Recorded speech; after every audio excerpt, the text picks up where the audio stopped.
Good evening, everyone, and welcome to another show here on the SARPL. And with me tonight, so far, the rest hopefully will join. Will join soon. Is Craig? Welcome, Craig. Thank you. Craig Marley, all the way from Cape Town. There's load shedding there as well. So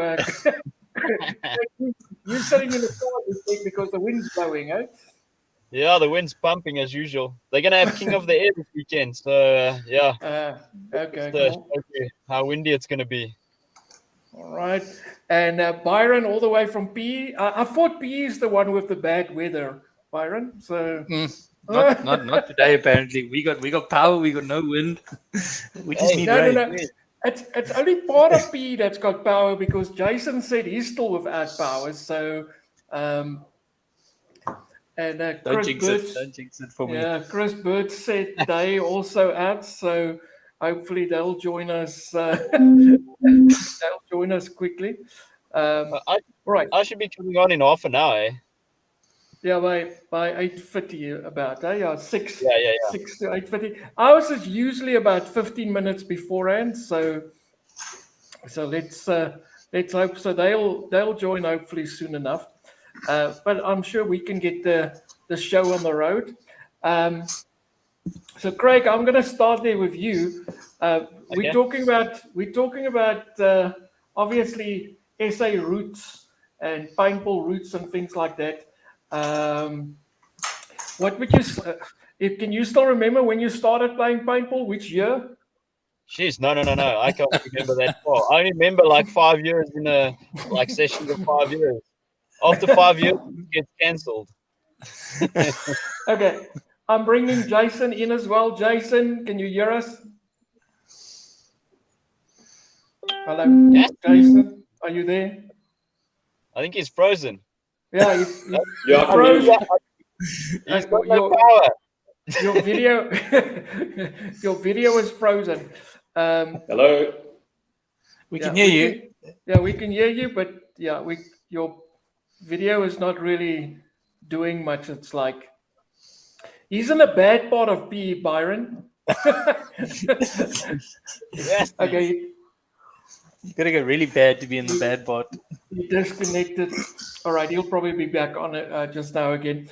Now, Craig, man, you must. God, you remember the first year you played paintball? Try and look. The first time I started playing paintball, like the very first time I played was when my brother took me playing. Okay. So I was still like a kid, and what they did was he worked for Caltex, the petrol company, and there used to be an indoor field here. So what used to happen is the petrol companies used to challenge each other to play paintball, and it was an indoor thing. So what they would do is they'd play in the evenings. So Caltex would challenge Sassel, and Sassel would challenge whoever else. And then they were short on players, so they added me into the mix, and that's kind of where it's okay. That's when I was quite young. All right. Chris, can you hear us? Yes, sorry, I just had some technical issues. Load shedding. Technical issues. Yeah. Sorry, I'm going to be a little bit weird here, just trying to get everything sorted out. Don't worry, I'm sitting in the car. Yeah, Craig's sitting in the car. He's also got load shedding. Jason is trying to connect. He did connect for a moment, and then he left us. He left us again. There we go. He's coming back. Let's see if we can get him on. He's a circle. He's a circle at the moment. Hey, Jason, can you hear us now? Jason, you really have the bad spot. Jason, can you do this? Jason, your image stays on there, but nothing more happens. Can you move your lips a little?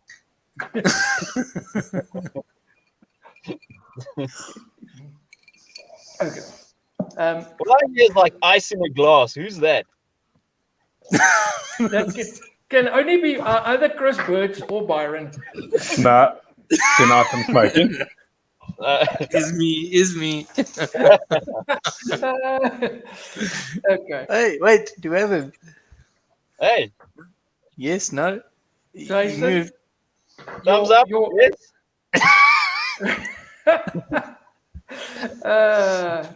Jason, Maybe. your video doesn't want to. There he goes. Maybe he's in slow motion.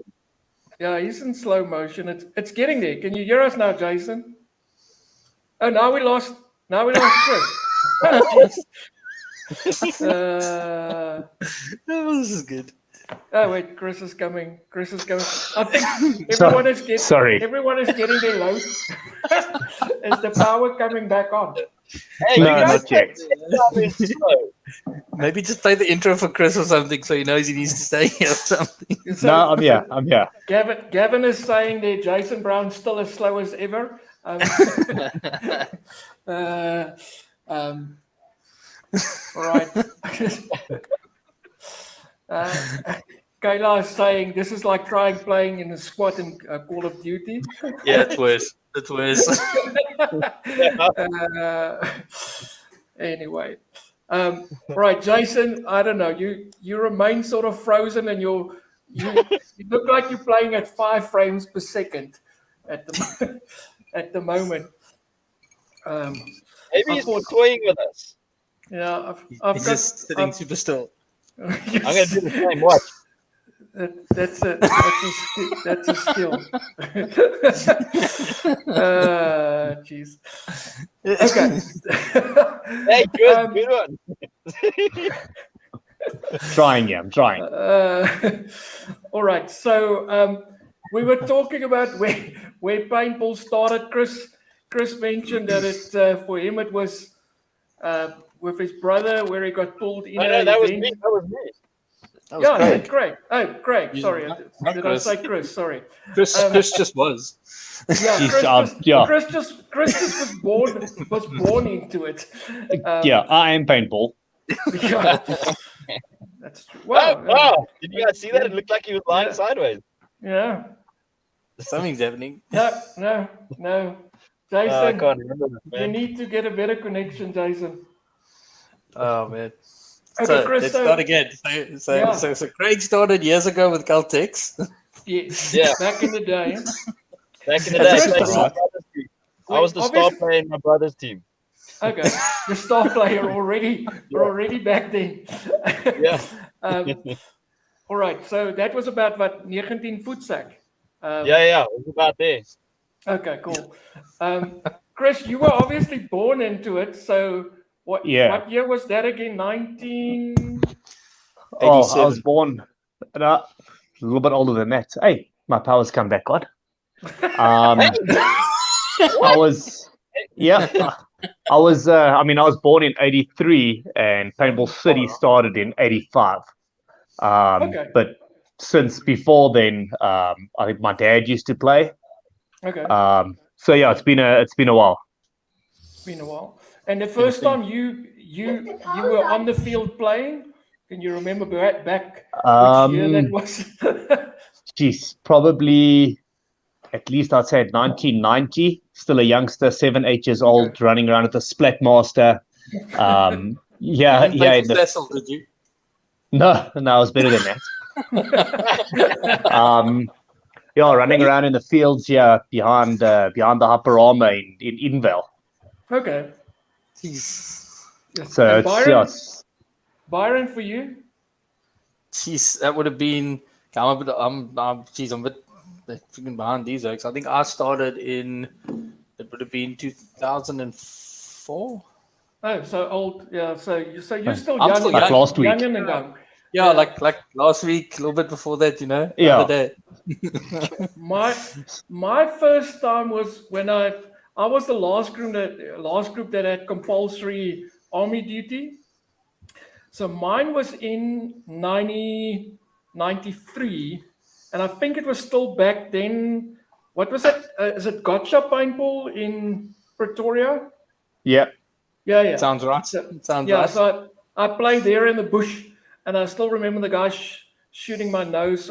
I'm still pretty sure it was broken, but anyway, so that was my first experience of paintball as well. I think I actually played at Jason's first field at so it was a few years before that. Thinking of it now, seeing him here frozen, looking at us. I think I played the first field that he like ran with somebody. I can't remember what it was called. Was it like Hot Shots or something? I don't know. I can't remember. He ran a field out of like a caravan, I think. Okay. Little field, like small little. Yeah, I think it was actually the first. I mean, it wasn't Jason like he is now. Yeah. That's where he lived, man. Probably. kind of like plumbing it like you know. I can say it. I actually played a few years before that, and that would have been. I'm pretty sure he was running that field with someone there back before he was like the Jason Browne he is today. Before he had anything going, it was just like a small field and.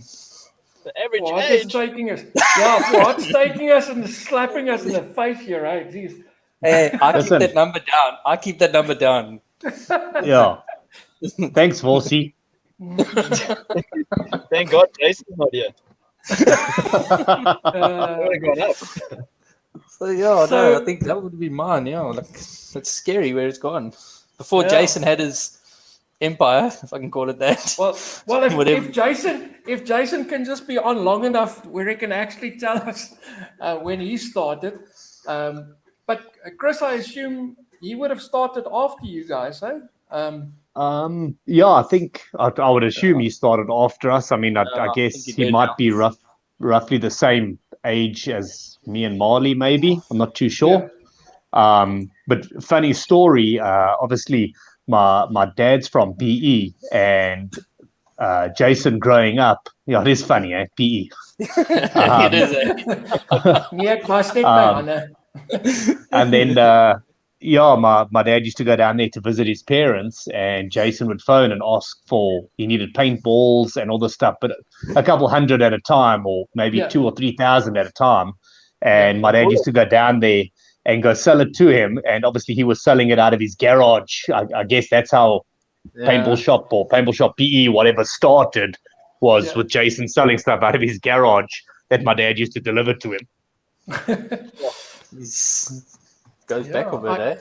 I can still remember when I started buying from Blades and Triggers back in the day. I think in 2004. If I'm not mistaken, Ritwan was still driving around with his little bucky or little van that he had, whatever the case would be, doing his sales and things back then as well. So, I think everyone currently in the paintball industry has definitely been around the block a few times. Jason is just a bit slow. Jason even looks different. Like, he looks different. Looks like you went for a quick haircut. Hey, what's that? What is that? Hey, I've got a lot of it now. Yeah, you and Troy looking like Dylan. Yeah, Troy and I are in competition. But this game's going. What? Hey! Wait, there was some noises coming from Jason's side. Something's happening. Hello? Hey, do you guys remember Melvin van Graan?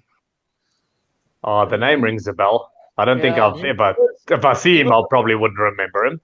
He was with Armson. He had that Armson semi in the pump. Oh, yes, that's the one. I think he's in the UK now. Yeah, so in Cape Town, we used to have leagues here, but obviously bush leagues, and then we used to buy the paint off him. And we were sponsored by Armson. We were June Rats. Jeez. And that's when we used to come and play cargo or the tournaments you guys had there. Yeah, Joker's Wild, Cargo Africa. Yeah. So we were June Rats, and then they had their main team, which was Cane Rats. Yeah.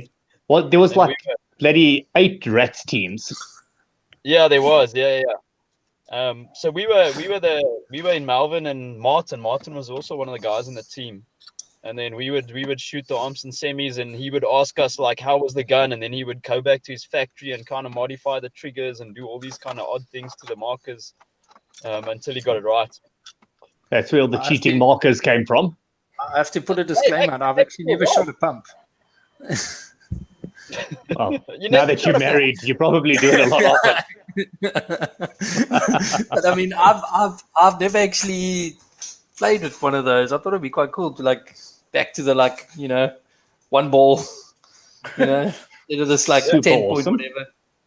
Hey, Super awesome playing with pump. It's honestly, it's like a whole different ball game. It's not this literally just one ball at a time. yeah, it's not shoot and run. This is like your moves got to be like timed properly.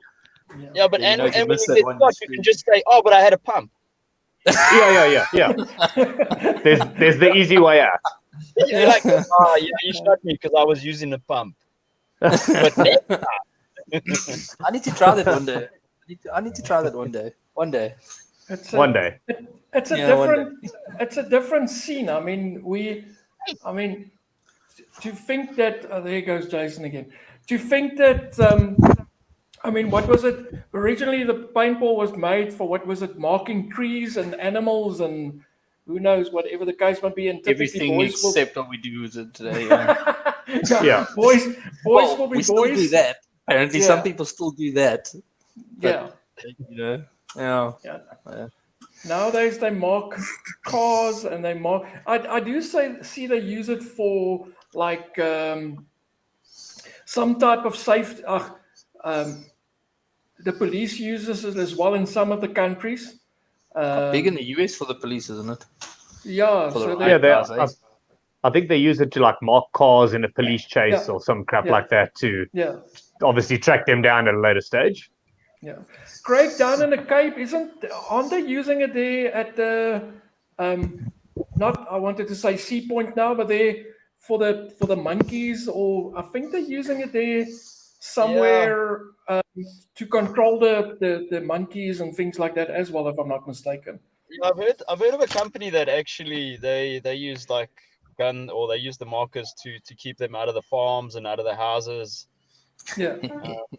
So they run out, they shoot them, but what they're saying now is they're actually getting used to the sound, because they didn't really shoot the baboon or the monkey or whatever they were at.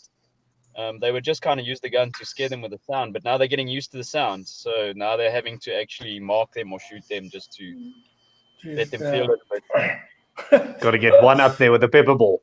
Paper ball on the ball, it's just you can come back there. But going back like a good couple of years ago, not a couple of years ago, let's say 10 to 15 years, did you guys in Joburg, you guys didn't really have any major bush events, did you?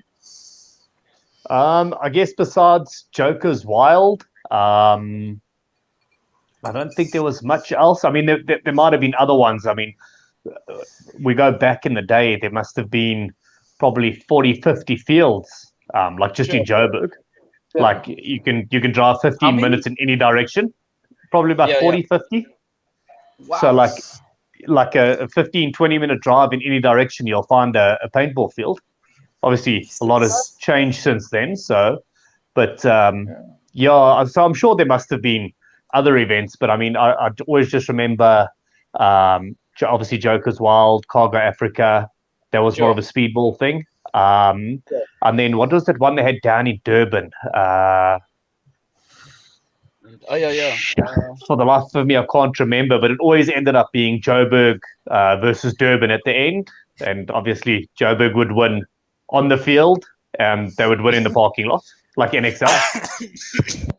And then there wasn't it what was the one Reginald ran? What was it? Was it the Milsom Paintball League or what? I can't remember the name now. I think so. When we used to play in Cape Town, what happened was we used to have a league going, but it was all in the bush. So what would happen is we would go, let's say, to Rodsfield, and it was just in the bush, and we would have to take our own CO2. And you'd have to buy 600 Rand for a box of paint, take your own CO2. You could walk the field the day before, but it was like a pure bush thing. You'd have a few marshals here and there, and we had about 12 teams going.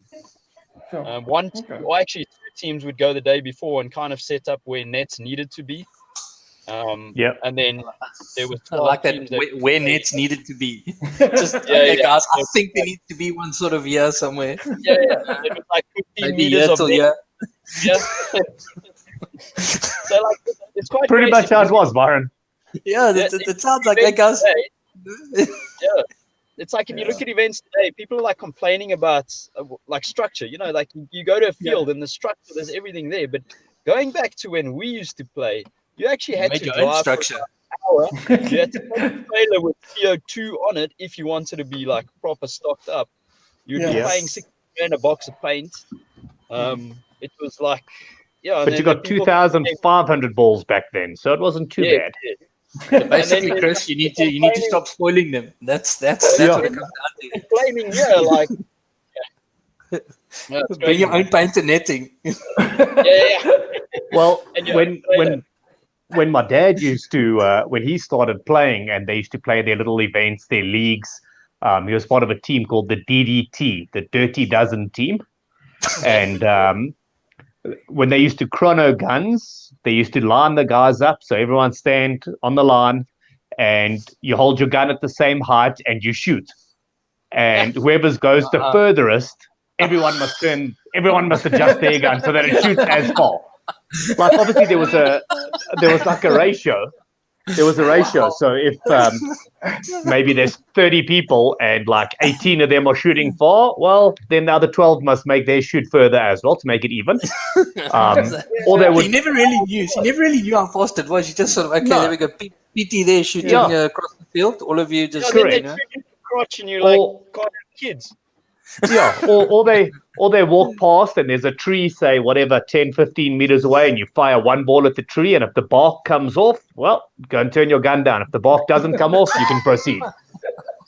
So, wow. And I've still got one somewhere here in my house. It's hidden away so the kids don't eat it.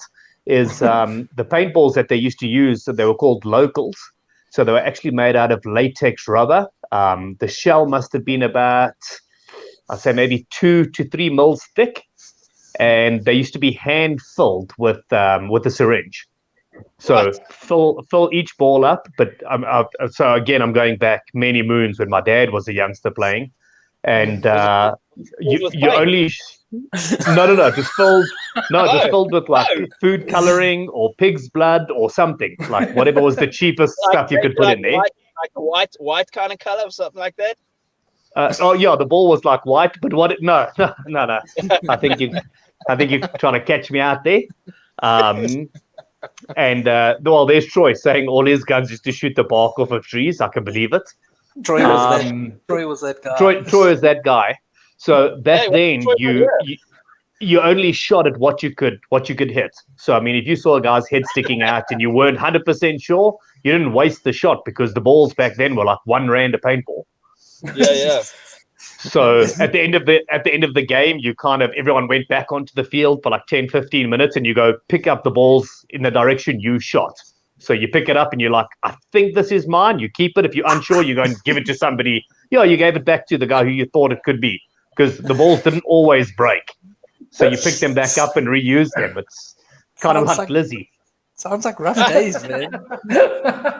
I'd shoot you with a ball and bounce it off, and you walk and go give it back to him. No, after the game. Or you pick it up and you bloody use it again. You shoot him back. Shoot him with it. Yeah, send it back in his direction. And then he tells you, no hit, it's my ball. Yeah, it doesn't count. Yeah. Those times have changed. Rough scavenger time here. Chris spoiling the Oaks here. Thinking too much, man. I agree. Pull the netting down. Yeah. Like their own air and bring their own netting. You just wear a shower. You wear a shower curtain around you as your own protection. You just walk around. You don't even need a tree with bark on it. Yeah. Say again? You don't need a crown, you just need a tree with bark on it. Yeah, the honesty system. It's like you guys laugh. I mean, I did a tournament in East London, and there was that. I think his name was Tony. There was that referee had that ponytail years ago. I don't know if you're him. The policeman. I don't know. He would walk onto the field with just JTs, just like this. Hey guys, got to go ref quickly. He puts his little goggles on and like walks onto the field. I'm like, I mean, we were there helping Jason run his stall. We ended up selling a shirt to a cameraman. Eventually, we nagged him so much he bought the shirt. You sold the shirt to Sean Blichnout. No. Jason. It was Jason is an icon, but at least we can hear him. So Jason, No, I can hear welcome. and see you guys. So I just had to switch to a different PC. Darren's The fiber's Chris- not working here. Chris now we Versoya lost shirt or Craig. whatever. No, it was Craig. That was Chris Versoya shirt, and the cameraman bought it off me and Kevin because we nagged him so much. But that head ref there, he would just put JT goggles on and just walk on the field. Hey guys, sorry, I just got to go ref quickly. Wow. He'll just like just JT, Well, and I'm like, when we had our indoor field, again, many moons ago, all my stories involved many moons ago, used to play with just the Woodstock face mask. So it just went around like that with an elastic around the back. Obviously, it came up to there. And we call it weed eater goggles. So it's like the stuff you buy at like Builders, the cheap ones. Again, it's just with an elastic. And all our rental customers, that's what you got issued with, but they got to keep their goggles. Like it's theirs, like it's yours. If they got too scratched up or dirty, it was R5. You could buy a new pair of glasses and keep going. The field here in PE couldn't even afford the goggles. They had wood stalkers with a piece of Perspex cable tied on them. The first time I played, the first person who shot me, the ball came from behind and broke on the inside of the lens. Oh, wow. And then I went to the owner and I said to him, there must be some amount of money I can pay to get a proper pair of goggles. And funny enough, Chris, your dad and mom were down here on holiday and they brought me a pair of Scott goggles for $150. Best investment ever from day 2. Jeez. That probably paid the whole petrol for my folks to go all the way to PE and probably. back. But Joe Woodstalker with a piece you of all managed Perspex. to survive. You all managed to survive and make it through those rough times. So that's been that. Well, that's when men were men. There was no moaning, no bitching. It was just that's how it was. That's the rule. That's how things. That's how things operate. You cried at home. Yeah, you cried at home. Well, you cried in the field because it hurt because the bark was coming off the trees. But I mean, I can even remember my first mask when I played still at Gotcha it was like a plastic sheet thing that you put under the bottom half of your face. And then it was just safety goggles that you played with. And back then I was still wearing glasses. And for whatever reason, I couldn't fit that face mask, the bottom bit, and my glasses and the safety goggles on. So I'm like, well, obviously I'm going to protect my eyes. So I'll just leave the bottom shield off. And that's where the guy shot me in the nose and broke it. So, Wow. Yeah. But I mean, that was it. That was just one of those things. So what we used to wear, the airsoft guys are now wearing these days. Yeah. That's basically. Basically. So the airsoft guys, and the goggles. Yeah, they're moving up the ranks. They're getting there. One day they'll try paintball. I was going to say something, but I thought I shouldn't. I think we all want to hear this, Craig. Chris, you enjoyed the airsoft the other day, at Kempton Park. You said it was quite fun. I did. Absolutely amazing. First time playing. And I'm looking at buying an airsoft gun, doing more of these airsoft events. Because there's just so many more people to shoot. I mean, there was 400. There was 400 players there. I think the event started 11, somewhere around there. I think by 3 or 4 o'clock, I'd shot at least 70 people. Like, did you call all your hits, Chris? Yeah, I was just after that. I was like, the reason he likes to play is because there's no evidence of him being shot. Oh no, I've shot like 70 people. Didn't get shot. No. I got shot. I called. Yep, level 1,000. I think I probably called about 85% of my hits. The other ones were those ones that just clipped the end. And obviously the bad guy didn't. Yeah, the bad guy didn't shot. Trying to wipe it off. No, it was a natural reaction. You're like, oh, there's nothing there. There's nothing. But the bad guy didn't say call your hits, so it doesn't count if you don't say call your hits. Like when I would just shoot into the passage. I mean, it's pitch black. I would just shoot into the passage, and and shout to the guys, call your hits, and then you hear one or two guys say, hit, walking out. And I'm like, oh, fantastic, another stamp on my gun. Sounds like a That's how gentleman you got sport there. 70 kills. Yeah, easy, but they're like, you can see forward, meat curtain never gets shot. So that's my code name in airsoft. I'm meat curtain. There's actually there's actually a video on Facebook. Somebody made a TikTok, and the guy comes out and he checks me, and he comes out and he hits me like 2 balls perfectly from about 20 meters away, and I shout like, woohoo, thank you, hit, and I walked out. Like the honesty system, bro. So you're glad that one ended up in TikTok. Yeah. The one where I called myself. That's the right one to go up on. The only one you called yourself. It was the only time I got shot, bruh. You saw the camera, that's why you called yourself. It's like, oh shit, camera. Oh no. Camera. Oh, thank you for shooting me. Thank you. Dude, that's exactly what it sounded like. That's exactly. I was like, thank you, and I walked out. All right, getting back to paintball. Chris, can you remember your first? What would you say was your first big event? Whatever you want to call it, your or any event that stood out for you. I guess it's difficult to say. I mean, I wouldn't be able to tell you how old I was when I first played an event, but it must have been around the 12 to 15 mark, somewhere around there. Yeah. And it was obviously one of our events, a Joker's Wild. So it was like myself, Steve, my butt Nick, another mate Nick, and I'm lying. Sorry, this was Team Demons. We were super awesome back then. Obviously, me and Nick were in the team. I can't tell you who else was there. I can't remember. But like my dad sponsored us some JT jerseys, but we got the budget ones where there was only printing on the front of the jersey. The back of the jersey was plain white. Yeah, they were the entry level ones. But I guess that year, I don't know how many tournaments there was or whatever the case is, but I guess that would probably stand out for me the most because it was my first like actual tournament paintball. Like all the previous times was just running around in the bush or the indoor field or in the mine dumps. So I guess that was pretty awesome. I think we probably more than likely came stone last. I mean, we were a bunch of kids. But yeah, I think that would probably be one of the best things for me was just the first event playing or first event I ever played. All right. And Craig, at which side did or Chris, you and Craig, were you guys playing together at one stage as well? Yeah, well, it was as Reaper, so not even that long ago. Well, I say not long ago. I think Reaper's been going for 15 or 16 years.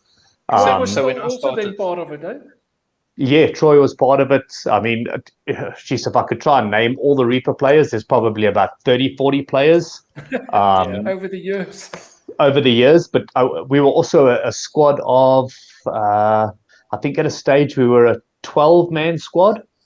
Sure. So we used to, obviously, the big man in charge, Keith, used to pick an A team and a B team. And they kept making the mistake putting me in the B team. But it worked because the B team used to beat the A team anyways. So, but yeah, Craig, I've traveled with Craig and his pedophile moustache to Asia a few times. No, if you didn't have a moustache, you couldn't play the event. That's how it worked. Yeah, that was the rule. That was the rule. Yeah, that event was crazy. Remember that last game we played? It was in the mud. We all came off and we all sat in that bus covered in mud. Covered in mud. You were literally, hope you can see my feet. Can you see my feet? Yes, we can. Kind of. Well, you would be like this in the start station because you would just sink way over ankle height. It sounds like 2019 in Amsterdam. Jeez, yeah, basically. Oh my word, that was bad. We lost shoes. We'd literally go play a game, come out, dump your kit, and then you stood in line by a tap to wash yourself, and you just from the top with the hose pipe, and you just rinsed all the mud off of you, because wet clothes are lighter than muddy wet clothes. Like it was, there was a queue, and you had like 30 seconds, then you had to move away because there was like 100 guys lined up to use the hose pipe. Craig, can you remember that first events we had in Cape Town, in Kraaifontein still? There was that one event that was also like muddy, and there was sheep poo on. Hey. Wow. I can just remember that was, it was chaos. But anyway, it was still, I can't remember now what that field was called, but it was I think it was Paintball King. Paintball Kings, there we go. Yes. And I think it was one of our first tries for a speedball event in Cape Town back in 2012 or wherever. I tried to host it back there. And coming back. That's when wasn't Maximus still here as well? Maximus Lundqvist. Yes. And then we had Troy on this side too. Possible. I can't remember now. I remember you, and I remember the sheep poo. And I remember diving right through the middle of it. Yes, indeed. Yeah, that was one of those joyful. Joyful it was stories. even under my mask. Oh, jeez. Yeah, exactly. No, it's evolved. Jason, since we've got only you as an icon, so we can't see your facial expression. It looks the same. But we didn't ask you. Can you still remember back? When was it you started with paintball? Can you still remember roughly? So when I started down here in PE, you weren't allowed to play until you were 16 years old. So my first game of paintball was in 1995. Okay. Running the old Black Hawk pump action guns, where if you didn't tighten the barrel locking screw properly, every time you pumped the gun, the barrel flew off the front when you pulled the trigger. So all those years ago, and then I progressed through, and then I think my first big tournament I remember was actually Joker's Wild at Chris's Field, 2000. We rocked up as hardcore in our yellow and black outfits, and I remember that. This little team from PE that nobody knew anything about, and end of day one we were leading the field, and then you guys came along on Sunday remember morning, that. we played against you guys as evil it was the first game of Sunday. Yes, and we were taping pods to our hoppers. We were trying everything, where we didn't have to sort of pot up or do anything. And I think off the break, one of our guys shot himself in the foot. One knocked the other's hopper off. And you guys kind of ruined our second day. I was running an Automag on a 20-ounce CO2, and I just remember that thing freezing up the whole day. And to keep shoving it under my arm and trying to warm it up to get it to shoot again. But we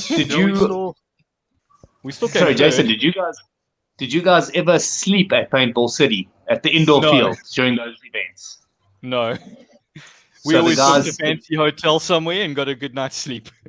Yeah, you guys are the rich guys from PE.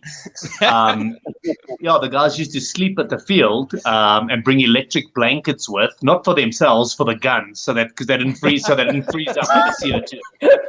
Obviously, with the CO2, we never knew how much CO2 was left in the bottle.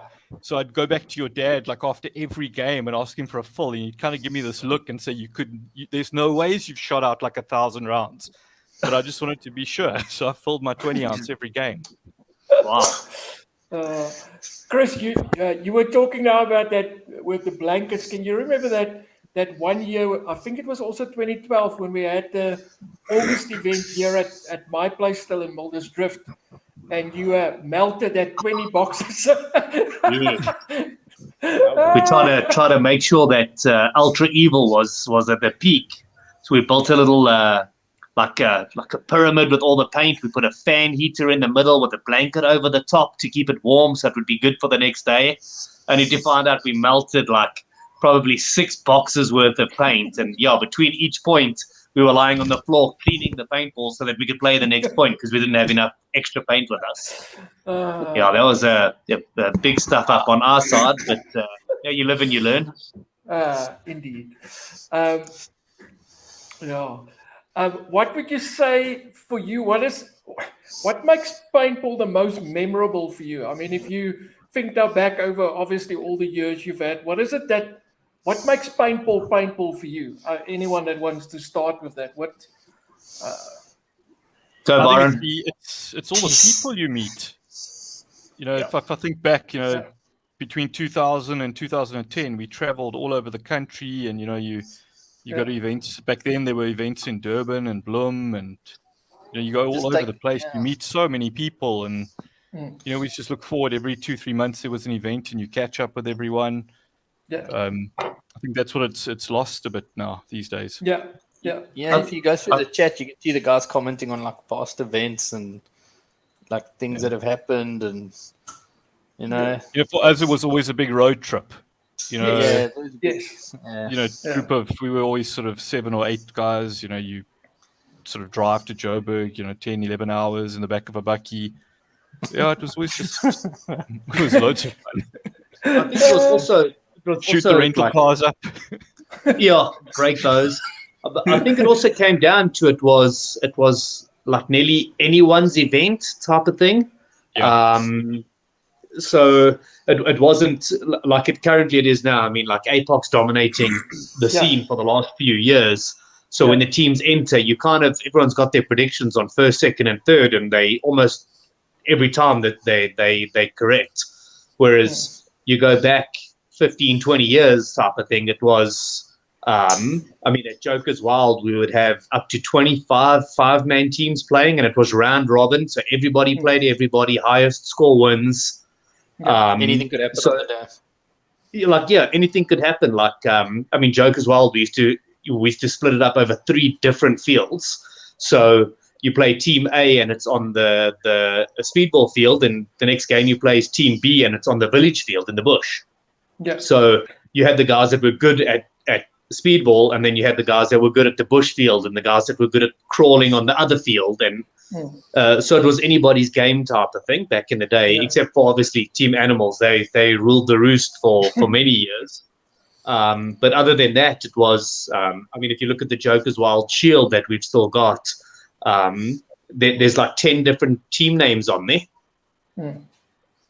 So I think, and then like Jason said, and then Mavut obviously put a comment there. It's the people that you meet and the adventures you go on. It wasn't like it is today. There's 1 or 2 different venues to play at, whereas back then, like Jason said, you travel to PE, then go to Cape Town, then Durban, and obviously up here in Joburg, there was a lot of different things, and it was more about the road trip than about the paintball. Yeah. I think today one of the big problems is. It almost feels like we're living in that. It's like the microwave era where it's 2-minute noodles. It's do this quickly, do that quickly. It's just too much of a rush nowadays. That like you say, that adventure isn't there anymore. People is just you go, you do what you have to do, and you bugger off. You're just not really taking it in. And I think that was one of the things that stood out back in the day, is that it was more the kuier afterwards. I mean, if we think back at that first Super Cup event 2013 at Geriepstel as well, I mean, for me that was probably one of the highlights of the RPL back then as well, having those huge amount of people from around. I mean, we had over 50 teams there, but the fact that everyone obviously stayed in the middle of nowhere, and you couldn't really go back home.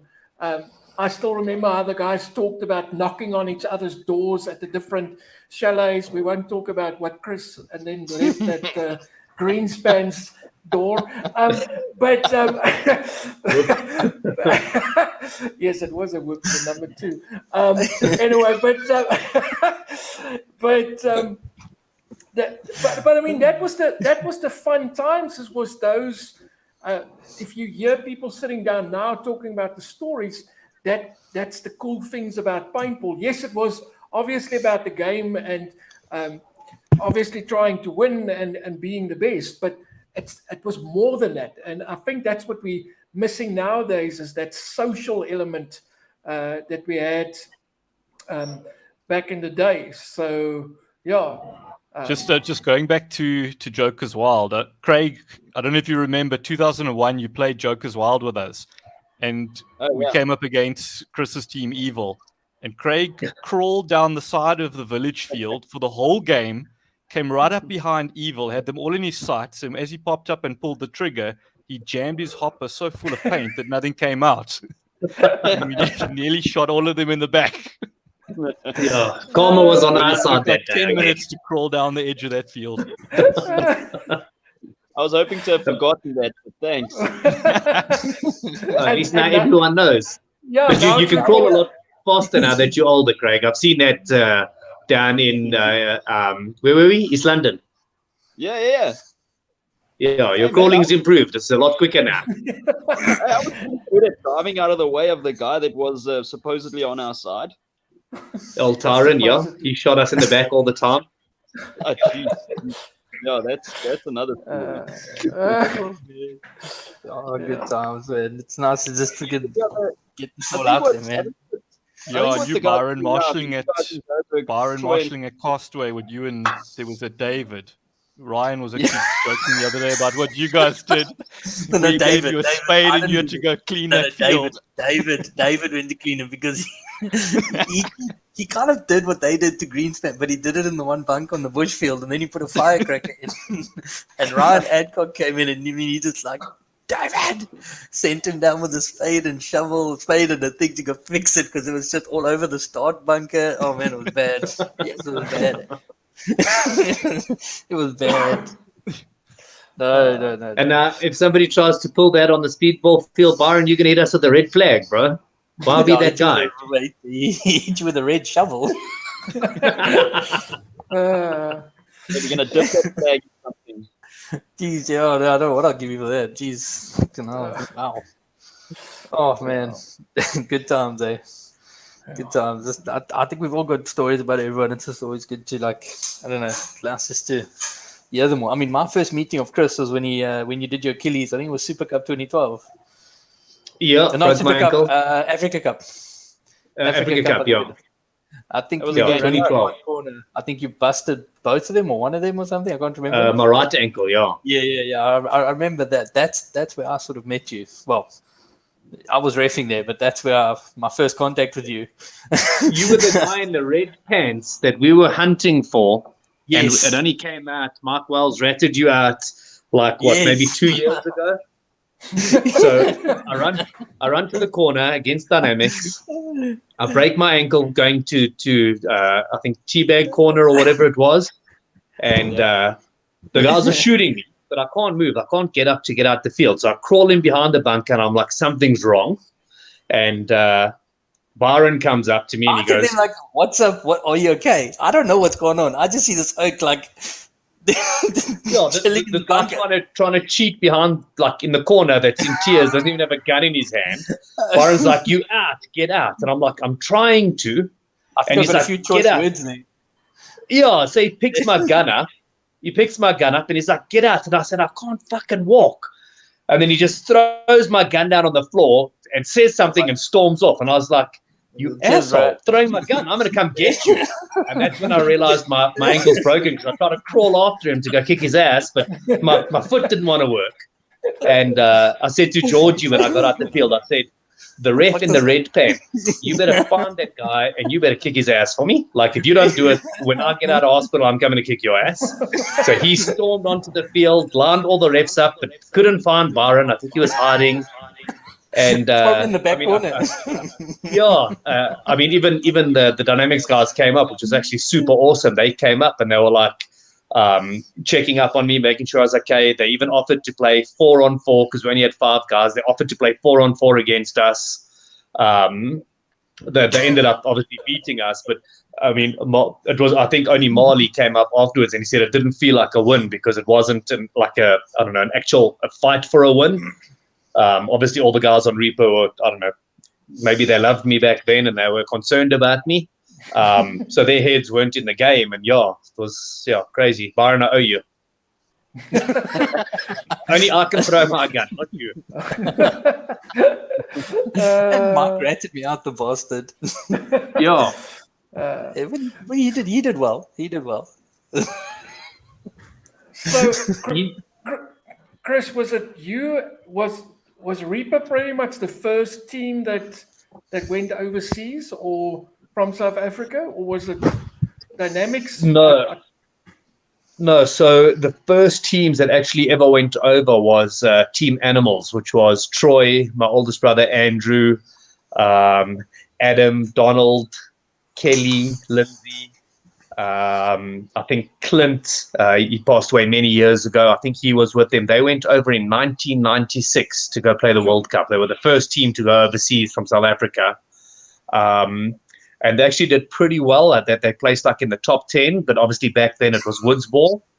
Then they went over again in 98 and played again. And I think they came, Troy will know better than me. I think they came like third or fourth. Okay. So they did like super well. And then I think we were, as Team Evil, I think we were the next team that went over. We went to go play in the Millennium Masters in the UK in 2000. Okay, that's the year the Millennium started, yeah. Yeah, we went over to go play in the UK. I played my first international event in a pair of jeans because I didn't have playing pants. So I played in a pair of jeans. We got JT sponsorship. We got jerseys with it just said Team Evil, and it had from number 1 to 7 on it. It didn't even have our names. Jerseys, Team Evil. Yeah, but it was the fancy ones. This one was printed on the back and front. Didn't just have plain white. Yeah, and I think after the first couple of games we played, JT came up and gave us all their cargo pants. But it was basically playing in a pair of jeans. They were so thick with all the extra pockets on it. But that was in 2000 was my first international event. Sure. Okay.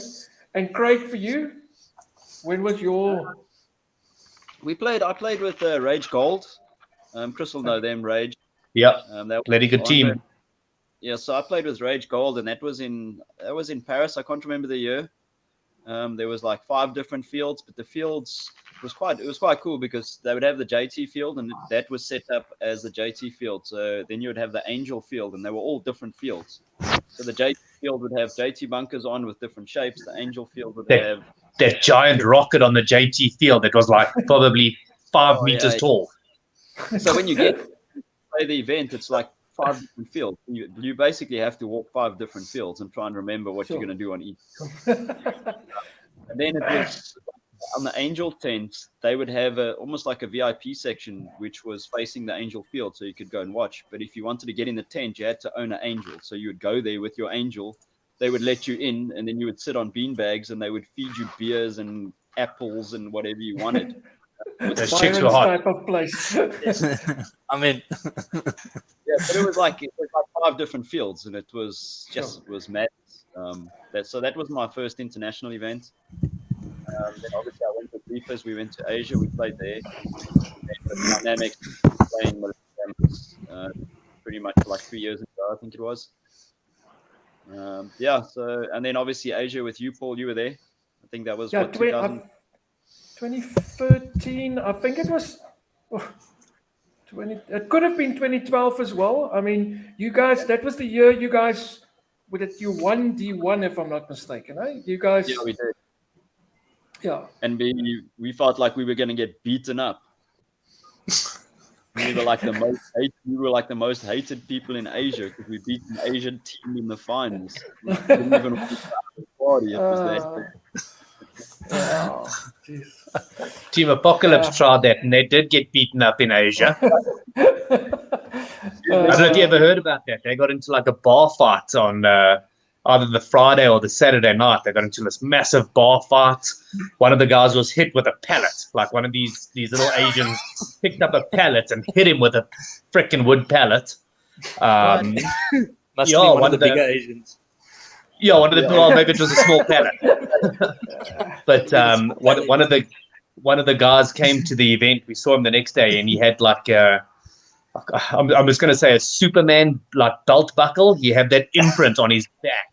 The guys pulled their belts off and they were swinging it and hitting them with the buckles.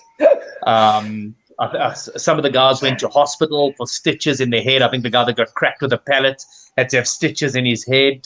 It crazy time for them. Like we obviously only heard about it the next day, and we're like, holy shit! Like these guys got proper beat up in Asia. I mean, Cheetah George was saying he was just swinging and just knocking these little Asians one after the other, just left hand, right hand, left hand, right hand.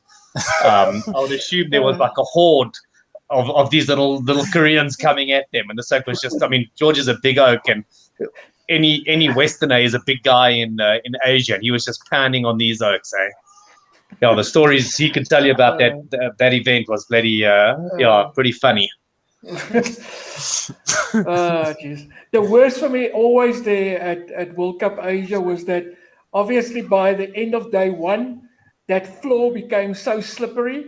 You just had to like an ice rink. Like you just slip forward. I don't know how many people was driven away in ambulances there during a weekend that just stepped wrong, and then they just slipped and obviously fell. So it was. That's obviously outside the field for all the listeners. That's outside the field, not even on the field. Yeah, that's walking around by your table and everything, because it was an indoor field. Yeah, the field was fine. The field was fine because it obviously had that little AstroTurf carpets on it, so you didn't really had a bit of traction. You didn't slip as much there. But yeah, being outside that field, that oily stuff from the paint was just But it was. Obviously for Langkawi, when you just walk out there, that heat that hits you when you arrive there, and then the next moment it obviously starts raining, and it's. It was the weirdest weather as well that we had, but it was absolutely superb times. And it's like you say, it's that adventure that you've got. And I think for anyone, just having the opportunity to travel around the world and meet new people, not just in South Africa, but if you ever have the opportunity to go play paintball, I know there's a lot of people that say they want to go to those big bush events. What's the like Living Legends? Those type of things, that seems to be. I mean, you go for the social. I mean, it's not really about playing paintball, but it's about that experience. I mean, some of those events has got like back in the day, you had like 4,000 people, if I'm not mistaken. I know it was a lot. I think the biggest ones have been about 1,000 people. But I mean, still 500 people per team, like. Yeah. That's a lot of people to shoot, and obviously you're going to get shot to death, but you don't have to call it. It's just fun. Byron's not there, you'll be okay. it's like what was that 10-man event that we had as well? They're back at Paintball City still. That was a fun event as well. We don't talk about that one. The crazy ball 10-man. Yeah. There we go. Yeah, that was a good one. So I said to Byron, only I'm allowed to throw my gun, nobody else. Now you see, you do the crazy ball with pumps. You see, there's things brewing here now. You see. Yeah. Good idea. On the level of the playing field. Jason, did you travel overseas with any teams? I've never played overseas. Okay. I lived overseas for 2 years and watched all the campaign cup back then. There was some little local tournament that I remember the Mayer brothers came over to play, and the Rage guys and that. I marshaled that. It was the only time I think I've ever marshaled because I got shot more than that day. But I've never been shot, I think, in 10 years of playing paintball. That sounds true about anyone being a ref, yeah. Yeah. So no, I watched the events, visited all the shops and all of that stuff, but never got to play over there actually. Okay. All right. Great. That's what I've always. Yep. Sorry, that's what I've always said to the guys. I'm like, if you get the chance to go overseas, even if it's not to play, just to go and check it out and experience it, it's definitely something. Every paintballer needs to have that on their bucket list. It's one thing to go and play an event, but it's just as awesome to go there and be on the sidelines and I guess see all the pros and talk to the people that you see in the videos and on Facebook and see all the cool stuff. But any of you guys that are planning or wanting to go overseas, like you got to go to a World Cup. Going to any of these other smaller ones, isn't as cool. Because there's no new product at those events. Like you got to go to a World Cup where the new stuff gets launched and you get to see it and touch it first in South Africa, so to speak. Yeah. Now, that's definitely it's definitely one of the things that for me every year, just being able to go overseas, just that vibe, and obviously having that different type of, just like in South Africa, I mean, we've got such a wide variety of people living in South Africa, but even overseas at the European events, for instance, that dynamics between those different European countries and the people coming, and just experiencing that, there is just a vibe floating around.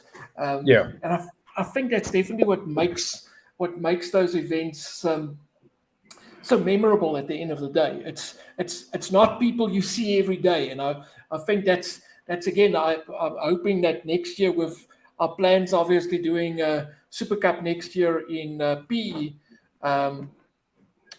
that's going to get the guys psyched up again, just to get that travel going, and just to get we're already talking about getting maybe a party bus going for Gauteng. That people like you, Chris, you don't have to worry about anyone driving. Somebody else will do the driving. You can party all the way. You can party all the way down to PE. I'm a professional drunk driver. And then I already said we will probably have to send a bus down a day early, just to give people a day to recover before the tournament starts. Yeah, just to make sure it gets you in time. Don't forget about recovery, just to make sure it makes it here. Yeah. So Craig, we must maybe talk about the party bus there from Cape Town to PE as well, and get the Cape Town guys going. They could be So I'm quite excited about that. I think it's going to work quite well. Craig, for you personally, you said that was Dynamics playing Millennium 2 series, eh? How many? Yeah, it was quite a few. I can't remember exactly how many. But yeah, we played Millennium, and we pretty much had to take part in all the events. Otherwise, we would get a fine. The other thing we had to do, well, we didn't have to do it. We opted to do it. We had to marshal an event. Okay. So what they did was they took us, they trained us, then they took us as Dynamics and they split us up. So you never marshal the field as a team. Okay. You basically had one of your team members with you, and then you were split over all the fields. Okay. So I was pretty lucky because I got to marshal the CPL and the SPL, which was pretty awesome, but you pretty much guaranteed to marshal for like 8 hours, whereas the other guys are finished within 3 hours and they're standing on the sideline laughing at the main field is the roughest fields. Yeah. But yeah, I mean, it was awesome. Like every team needs to marshal. It just gives players like to respect marshals. Players that have never really marshaled a full event, they'll come in and it looks easy, but it's not really that easy, and then they don't respect the marshals. So I feel if they'd done the job beforehand, they would give a bit more respect to the marshals because they know what they're going through. Chris, you've at least reffed a few events, eh? Nothing overseas, but yeah, I've done quite a bit of reffing here locally. At one stage I was the ultimate cool guy. I was the cool Byron for one or two events in the RPL many moons back. I was the head ref. I don't know what anybody was thinking about doing that, but it worked out. Still don't know the rules 100%, but like I get shot, you must get out. That's it. But reffing, I'll give it to the guys. It's definitely not the easiest job. There's the good calls and there's the bad calls, but the call has been made, so you just got to suck it up and I guess take the abuse from the players afterwards. And no matter how much you say sorry, it doesn't change anything. So I do have a lot of respect for the refs in that regard, because it's not an easy job standing in the sun, and you saw what you saw, so you made the call, but when you think back on it, you're like, maybe I shouldn't have made the call, but yeah, it's too late now. It's done. Yeah. I remember Reaper, I think it was still Tristan, was playing there in Paris at the Millennium event, and I was still there with the team, obviously. And even there at that event, he got, man, something happened on the field, and two refs saw it. Both refs obviously threw penalties on the same thing that happened. Obviously, the one guy called Tristan, and Tristan was walking off the field, and halfway off the field, the one ref runs up to him. He's like, "No, go back in, play again." Oh, wow. It was utter chaos that caused, obviously. But I mean, he was literally in for like 2 or 3 seconds, and he got shut out again. Because I mean, you're completely off your game. If you walk off, but whatever the case, and it wasn't supposed to happen. I mean, even back then, I mean, if right or wrong, I mean, I can still remember I was livid. I went to go complain there at the head ref about the call as well. But I mean, again, it's one of those things. There's nothing you can do about it. The call was made. You can't reverse it. It is what it is. You can just say sorry. Yeah, and that's pretty much it. So there's also how it gets handled. You know, it's just, you know, I mean, Chris and I talk Chris and I talk every tournament. You know, every call that gets made, he wants to know why or what. You know, I mean, you know, I like to go over to the pit and say, "Hey guys, you got a penalty for this," and Chris will go, "Oh, okay, oh shit, oh, okay," or he'll be like, "Yeah, that's bullshit, but cool," you know, whatever. You know, I think it's, if you just bridge that gap, like Craig says, it just, I mean, Chris, I mean, how many times have you been unhappy with me? But, you know, eventually you go, okay, cool, maybe you're right. And then you go, okay, well, you're wrong. But well, that's, okay. I guess that's, you know, that's the difference between, I guess, between your reffing or your calls versus, obviously you haven't been up here for some time now. And I guess just the difference is there'll be a penalty.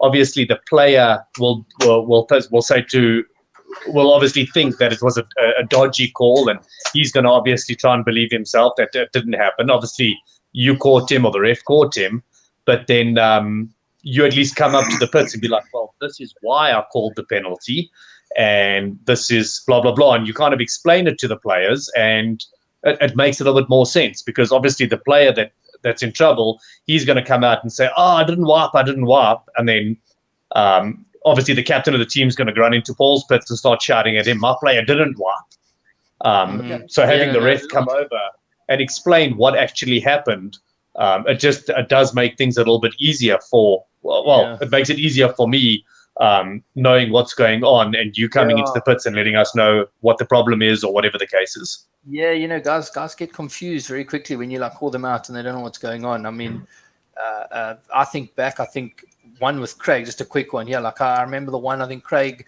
got caught podding up and he got clipped on the top of the pod. You know, obviously didn't know through the pod. You know, I ran over. I'm like, oh, unlucky Craig. You know, boom, boom, boom. You know, Craig's walking off, not knowing what's going on. There's like 3 guys walking off. You know, Craig came to afterwards. He's like, you know, what's happening? I'm like, dude, let me just explain so you know. You got shot on the pod as you were loading, and you know, I mean, I felt so bad having to do it, but afterwards, Craig's like, oh, okay, cool, whatever, you know, thanks for letting me know. You know, I mean, he had no idea, but, you know, telling him afterwards, you could see he walks off and he's like, why am I out? Why is there 3 guys out? What, you know? I guess that's the thing, is the players, they want to know what the problem is. They've been pulled for a penalty, so they start asking, well, why? And that's obviously when they get more flags. It's just a small thing, you know, it's a small thing. I guess... most of the time the players don't know what they've been pulled for. Other times they know what they've been pulled for. They're just playing a stupid card. But having the ref come up and explain to the team captain or whatever the case is in the pits does make a huge difference, because it kind of, I guess, settles the dust for the next point.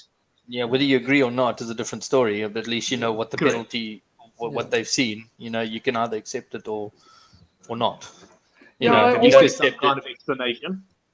Yeah, I think I always explain it. It's like that customer service thing at the end of the day. I mean, a referee has got a challenging job especially during a game. And I think one of the biggest challenges we had the last 2 years is obviously the lack of referees as well. So where it's a lot easier communicating with a player if you don't have to worry about still what's going on the field because there's enough refs or enough eyes on the field. The moment you're limited with the number of people on the field, then the intensity sort of increases as well. But I think, the communication is key, and it's one of those things that we try and get the refs to be good at. I think some guys are better, like Byron is better at communicating that than maybe some other refs. It's not an easy task. I think that's what. And Chris, you've seen me as well. I'm more an introverted person, so. If you, like you say to the guys as well, if you come storming into my pits, you're already putting me on the back feet because you're already in a fighting mode type of thing, and you just sort of activate it. And that's something I had to work on over the years. A lot of people had to deal with it. I still have my moments, I suppose, like we all do. We all do. But you got to leave it on the field. That's the thing. You got to leave it on the field. Like, I mean, I don't think I've ever left the tourney having, Chris in the mudding with me. We may have days where we don't get along. Afterwards, it's still, cheers, dude, see you at the next one. Yeah, cool, man, whatever. Yeah. Cheers. Good, I mean, there's probably a few players that, I'll see you at the next one, punk, that kind of thing. But, That's the thing is everyone's there to do a job. Like Paul trying to run the whole thing, Byron as the head ref, or any of the refs, and obviously the players. Obviously the players' job is to go out and win, and you guys obviously to run the event and to make sure the guys are playing properly. And I think most of the guys, they just get upset because, as the rule says, if you get caught cheating, this is the penalty. It doesn't say do not cheat. If you get caught, this is what's going to happen. And I mean, that's exactly what it is. And there's guys out there, I guess spectators or whatever from the outside, they've seen the guys get away with it. Unfortunately, the ref didn't catch them. But then the players are upset with the ref. So, but he pulled me for the same thing. He saw you. You're obviously not good yet. I think not as good as Chris yet. Not as good as Meat Curtain. Try practicing it every weekend. So don't just practice the weekend before the tournament. Yes. I think that is the. And then there's obviously, I remember back right when I started, I got extremely ticked off with players when they cheated, and I still do to a degree, for me personally. And I think that's where some players gets more worked up, is they try and play a truly honest game, and then there's players that's going to play the grey. And like you could rightfully say, I mean, you've got those vibes sometimes. But don't bitch if you get caught. You know what I'm saying? If you play the grey, that's the thing. Don't. If you play the grey, don't complain. You play the grey, you got caught, and then you complain, and then you moan about it, and get good, bro. You know what happens then. I mean, it's that fine line. You want to play the fine line, then play the fine line and take a chance, and deal with it. It's simple as that. I don't know if Jason is still there because it's just his icon. No, I'm listening. I can't see movement, so I've never seen somebody sit so quiet in my life. I'm doing loads of research on how to turn your iPhone into a webcam with your PC. Okay, so Jason, tell us, you obviously. You started, what was it? It's still there. You just sold it. What was it called? Paintball. Which was the one you ran out the caravan, Jay? Which Oh, that was Hot Shots years ago. Hot Shot. You see, I was right. It was Hot Shots. Chris will probably remember Dave Young, that Pommy from Manchester who played with us. Yeah, I think money ran short and he had to leave the country, and he gave me the field. He just said, come around to my place, here's all the equipment, there you go. I think I towed the caravan there once, and that was it. I think I ditched the caravan. I played And there then, once with the caravan. I played there once when you had the caravan, Jay. Really? Before you No, I were- only took the caravan once, and then I sold the field to Ryan. And I No, think, I played it once when the caravan was there. I remember oh, that. really? No, I didn't want to tow that caravan. It was dodgy. Yeah, no, I've had cheapest. I've opened and sold 4 fields over the years. Sure. Okay.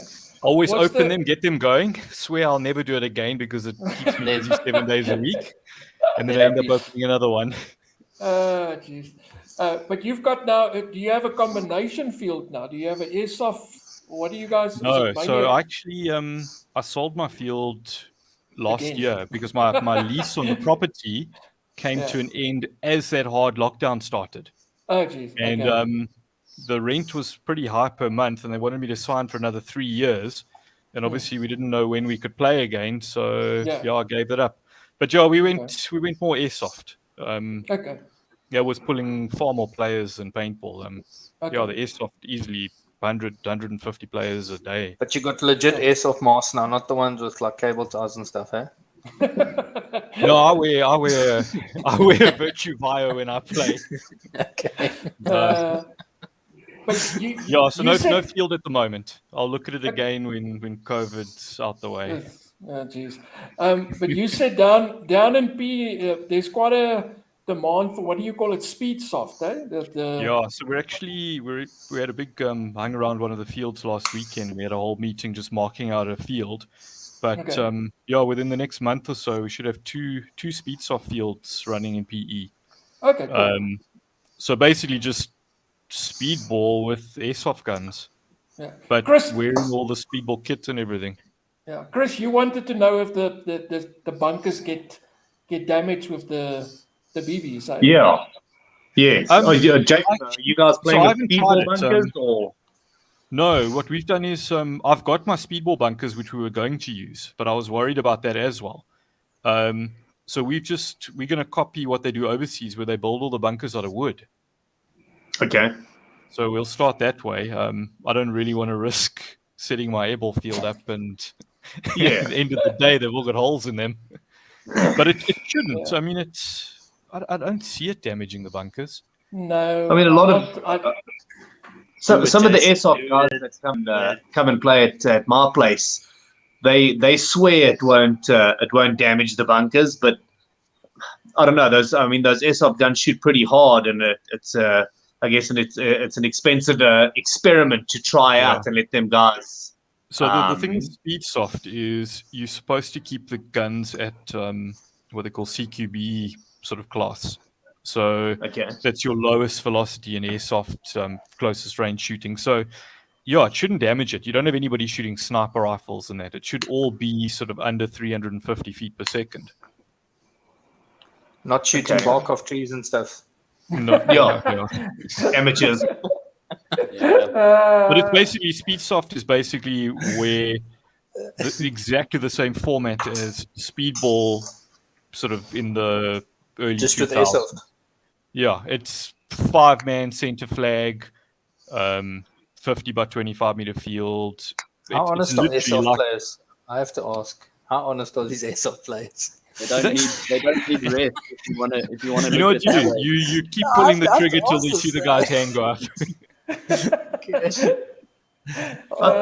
think the airsoft folks they play by that the whole honesty system. They're like the cricket players with guns. Like guys call themselves. No proof. It's pretty good. I mean, the guys down here, if you start getting 2 or 3 complaints about a person, then they start getting banned and that type of Chris thing. mustn't come here then. Yeah. But you generally, everybody realizes you're not going to feel every hit, so you just keep pulling the trigger till you see the guy's hand go up. Sounds like And paintball. in Speedsoft, there's no Byron or like this. There's no 1-for-1s or anything. Any infringement, no matter what it throw is, them out. ends the game and the other team gets the point. Oh wow. Yes, it's My like team would always lose then. Sounds about right. Yeah. Yeah, you guys will never win anything then. Yeah. What Not much has changed. I blame Mark though. I really do blame Mark. Mark's What down was here on the- holiday next month. Hey, well, they're like a teller when he's here. Where was that beach event that you guys had back in the?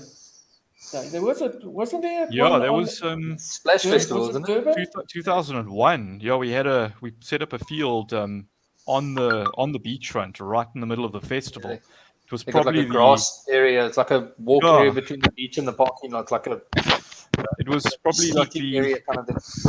sort of coolest, dumbest idea we'd ever done in our lives. We were all sort of 20, 21 years old, thought it would be cool to set up an airball field on the beachfront with 1 million people around, not realizing, obviously, I think the PE beachfront, for about 2 kilometers of beachfront, they were just paintballs for the next 2-3 days.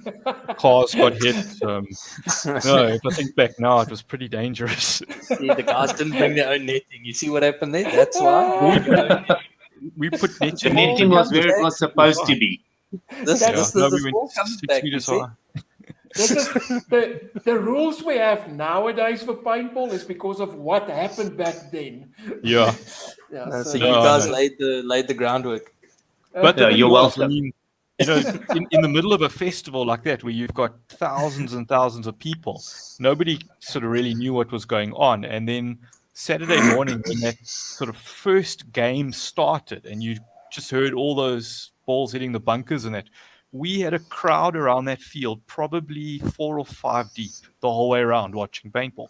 And I know for the next 6 months, That my was big, field was fully booked for the next 6 months. So it was a brilliant marketing thing. It was just a dumb idea by a bunch of youngsters. Liz's dad still built us this cool buzzer system with lights and everything. We were quite ahead of our time. Sure. Okay. Was there any other beach events, or was that the only one? So we did that one, and then they didn't invite us back the following year. So Liz actually did the one the following year, but we've got one of the university campuses was right on the beachfront, and she arranged to run it on their field, one of their sports fields. So it was actually still at the beachfront, and everybody heading to the festival would drive past. So we still ended up with loads of players. But yeah, Liz did the one the following year. Sure. Okay. All right. And then I tried the one after that, and that was a bit of a flop. We ordered some bunkers that were made in Bloem, and they arrived like the day before the event with car tire valves on them. So it took us about an hour to blow each bunker up. I think some of the guys loaded them on buckies and took them to all the nearest sort of petrol stations and that. We were trying to pump bunkers up all over the place. Yo. See, the Yaks have got it. Everyone's got it too easy these days, eh? No, they do. Yes. You're just too nice, Chris. You see what you've done. You've made it too nice for them. Take all the shit away that you give them, and just have a gate where they can walk in. That's it. Everything else they must bring themselves. Yeah, bring your own goggles. Just wear goggles all the time because there's paint coming from every angle. Go to Builders and get yourself safety goggles. You'll be fine. Safety glasses, they're like $30. Just do this. The ball won't go through your fingers. There we go. I don't know, Byron, do you remember? I don't know if you were marshalling that event. We tried to, when sort of X-Ball started, we ran that one event. I think I was still head marshal or something. I helped you guys, but by the end of day one, the guys had played like 40-something games of paintball. They were dead. It was. Where was that event held? It was at my field, and sure. Yes, I think each sort of game ended up being. I remember there was a busy one. Probably the same one. I remember it was a busy freaking day. Yeah, the guys had shot like 30 boxes per team by the end of day one. They were sort of pleading with me to end the event. Yeah, that was hectic. Yeah, no, 30 boxes in day one. I mean, Joe. But this sounds like nobody was sponsored back then. No, except for us. Good old Mike and Sabina sponsored us our Drax's Hellfire. Yeah, the good stuff. We just helped ourselves and shot as much as we could. I think I found a slippy the other day on one of those slippy gatherers where petrol was still R4.20 per liter. And I mean, we're talking now, I think 1997, maybe, thereabouts, if I'm not mistaken. But do you guys find that obviously, we're talking now about shooting 50 boxes of paint out. Was paint was at one stage obviously even more expensive than what it is now, if I'm not mistaken. Yeah. It was like It wasn't 1,000. bad, eh? No, it was. No, it's look. I don't think I don't think our price of Paintball City has changed much. I mean, even our rental pricing that we're offering our customers is still 2014 prices. But yeah, way back in the day, it was like I think maybe 600 rand, 700 rand max for a box of paint, but you got 2,500 balls in a box. Okay. So it's not much more. In reality, I guess it's more expensive than what it is now. But the paint was also good, and you got extra balls. But nobody complained back then because if you wanted to play, you paid the price. Yeah. Sure, we had, and what they were, I mean, Paintball City is now, their BNT was there before you guys, and originally it was what CPS, right? It was the competitive paintball suppliers, yeah. Mark Schneider and Sabina. Yeah, and they still had the Angels, they were still selling the Angels and the Bob Longs. Yeah. Sure. I found one of our price lists from, I don't know, maybe 7, 8, 9 years ago, somewhere around there. It was still RP Shearer, so it could even be a little bit longer than that. And we used to sell Stinger paintball, so the yellow box with the black, yellow and black box. Yeah. And it was 280 rand for a box of training paint. Sure. Yeah, we did. When Vulcan came around, we brought in the Vulcan Infinity paint, and we were retailing it in the shop at $289 a box. And I think I moved. We had like Hardy and I split the container. I had about 500 or 600 boxes, and it was like 3 weeks, and we sold all of it. Guys that had never seen paint at $289 a box. But even Hellfire, I think like 2005. 2004, we were retailing Hellfire at like $3.99 a box in the shop. Jeez. It was good paint. Yeah. Well, all the paint was good back then. Yeah. Everyone obviously trying to cut costs where they can, and I think that's one of the things now, and we spoke about it the other day, me and Chris, just the reason with paintball, obviously, and that's why we're trying different formats out where people can obviously shoot out less paint. I know some people with unlimited budgets wants to shoot as much as they can, but the reality is the majority of people can't. And I think that's why Airsoft is doing so well at the moment, is it's just purely from a cost perspective, it's a lot cheaper to play Airsoft than what it is to play paintball. So yeah, but it is definitely. But it's a different style. I mean, I like and that's why Speedsoft will probably attract my attention, just purely because from a person that's ADHD more, that likes the things needs to move quickly, except maybe at my age now, I'm fine with things moving slow. But I remember back in the day, the reason why the bushball games didn't specifically attract me was just, it was for me too slow. It just didn't, things didn't happen fast enough. I mean, you had your typical guy that wants to be a sniper and he's just lying there or inside a tree or somewhere and he's just waiting for those single kills. But there's people there's Apex or his flatline barrel. Yeah, and there's guys that love that. I mean, it's and that's the thing is, paintball, airsoft, whatever it is, it's if it's your game, if it's what you enjoy doing, and that's what your friends enjoy doing, it's about get out there and have fun. It doesn't matter. It's just I think about the speed get out and play. It's not just price. It's also there's no mess. There's no maintenance. Yeah. There's you charge your battery. You rock up in the morning, plug the battery in, play for the whole day. It costs you nothing. Can you charge your battery though? And at the end of the day, there's no cleanup. You just unplug your battery, pack everything in your bag, and that's it. It's Yeah. you know, I don't know. People, life is just, you've got the rat race, and nobody wants to go home now and clean everything, and you know the fields don't want to clean everything and pack up bunkers. But yeah, that's why we're starting the speed soft, because I've started playing airsoft every second week just to keep in with the customers and to have some fun in that. But it's drawn out. The games are long. A lot of the paintballers that have come across to airsoft want those faster paced. You know, I'd rather go play 20 games at a minute each. Yeah. Than go in and have this 2-hour game. Yeah, 2-hour game respawning every 10 minutes. Yeah. Yeah.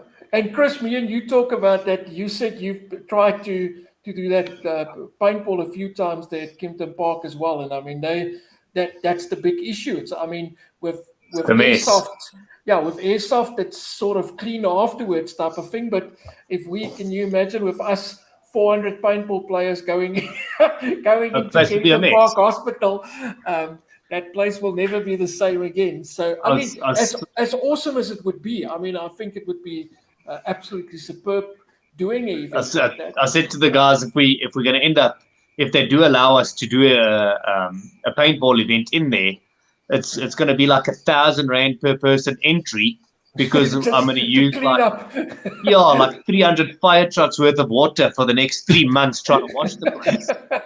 But use those special paintballs with that white fill you had earlier.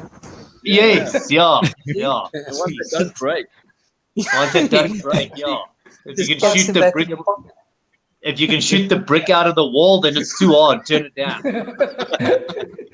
I think we need to design nanotech paintballs so that afterwards you just push a button and it just cleans itself. It just cleans itself. It eats itself up and problem solved. Then we sort it. Yeah. So, well, I remember back in the day. I think it was probably a happy accident. We were doing the GR paint, and we got tons of paintballs that were filled with oil. So the ball itself was clear. You could see through it. It had a fill in it, but it was a clear fill. So obviously it hit you on your clothes. You could see, obviously, you got a bit of a wet spot on your clothes now. So you could, I guess, see that you were shot, but there was no actual pink or blue or green or red or whatever, no actual paint. I mean, look, it worked out phenomenal for us selling it as, obviously, I guess, self-defense, and the guys were buying it for pet deterrence and all that stuff, because you couldn't actually, I mean, if you shot at an animal or whatever the case is and paint got on them, obviously it would scare them away, but it's not like your neighbor would be like, it's this guy from next door because he does paintball. Obviously you couldn't see it, but I guess something like that probably would be super awesome. Yeah. We need to look at our options. I still like my nanotech. Somebody must just design it. So so all the 9,000 rand for 500 paintballs. It's probably be like 350 or something for 9,000 for 350. We gotta make money. You could get that invisible ink. Yeah. You know, if you shoot somebody, you see the splat, and then it disappears soon after. Remember, you pay 9,000 rand, you push a button, and it comes back to you.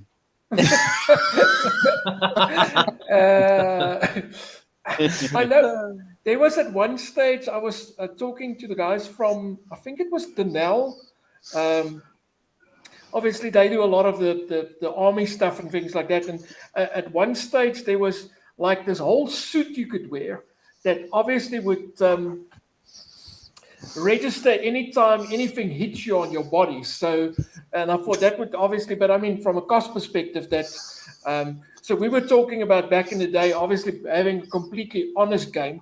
The moment your suit gets hit, your marker just stops shooting from that point onwards. You just, even if you pull the trigger, nothing happens type of thing. So, but yeah, it's just amazing the type of technology is out there, but you also don't want to, I think nowadays we try to control too much sometimes, and there's still that, there needs to be that fun, to a degree, the fun. I mean, obviously the RPL itself is competitive paintball, so there needs to be stricter rules. For instance, than a Mogadishu, for instance, or a social type of tournament.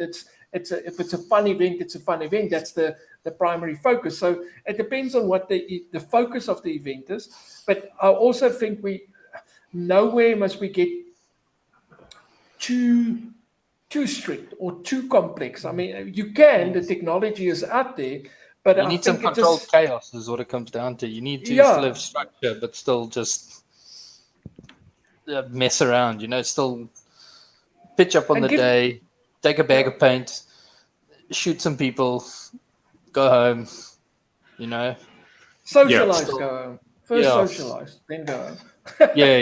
All included. Stick around.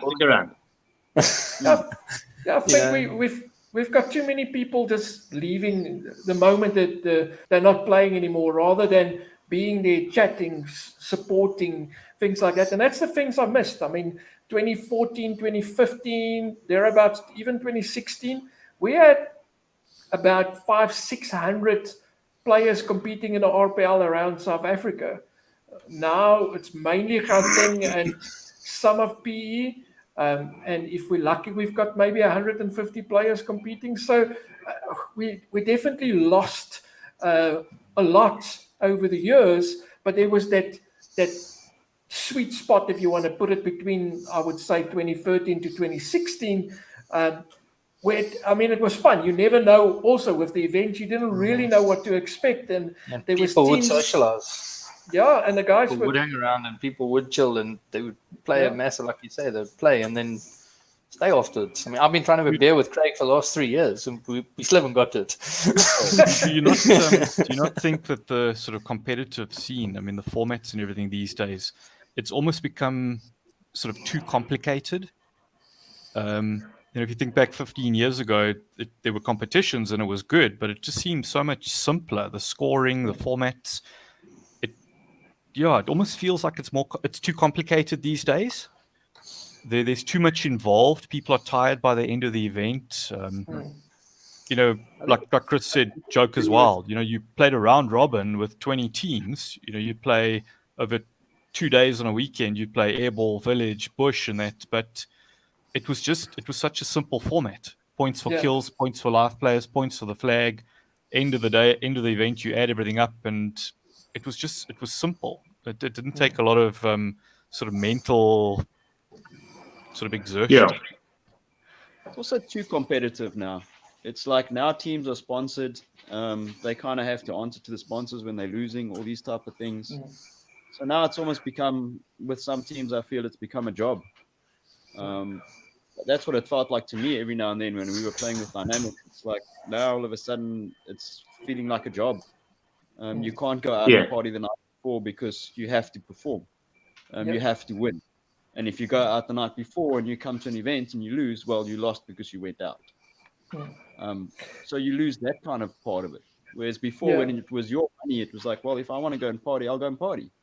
And if I can't lose, then that's what I'll do. But now it's like, well, I can't go out partying because I have to win and I have to be there early and I have to make sure my gear is ready. Whereas before it was like, you know what, like paintball's kind of an extra. Chilling with the friends, having a beer, that's kind of important. Yeah. That's what when we all went down to East London to go play. I mean, Craig, how many? Probably about nearly 20 of us from Joburg and Cape Town and everything. We all met up in East London, and we just said to those, we don't actually care if we make it to the field the next morning. We were partying on the Friday night, drinking, and everyone was talking to each other, even if it was the first time a lot of the guys met. And we're like, you know what? If we don't even go to the field and play paintball this whole weekend, we're here to hang out with our pals and drink some beers, tell some stories. And I mean, look, we made it to the field the next morning, but not as bright and early as all the other guys that were, I guess, more serious about it. But Chris, that's wasn't that the event where you guys didn't know if you were going to get to play or not because your truck of paint got hit or got an accident on the way down to East London? No. This was Craig. When was it? Hill 400 or something. This was Oh, sorry. No, this was scenario game. this was just an East London event that we played probably, I don't know, 3-4 months ago. It's a yearly event that they have at the convent. Yes. The convent, yes. Yes, yeah. And it was just all about actually just hanging out and talking shit and shooting our guns, whether we actually played properly or not. I think on that first day, Craig, I think we all played for like maybe the first hour, and then after that, that's when the bubble ass kicked in. That's when everyone was fraught. They just wanted McDonald's to feel better. But yeah, I think that's what's lacking is the whole social side of it. I mean, even like we try to do with this Mogadishu is just like forget all the serious side of things and just come and shoot your gun. But there's guys that won't come and play because they're not playing for a prize or there's no points at the end of it. Like their goal is what do I go home with? How much do I win? We're like, well, we don't actually care. With a pump. I need to play that with a pump. That's what everyone. I mean, at this last man's event, the event started like half an hour later than scheduled, and everyone was like, "When are we starting?" I said, "We're not even playing paintball. We just paid $100 each to hang out with each other and talk shit."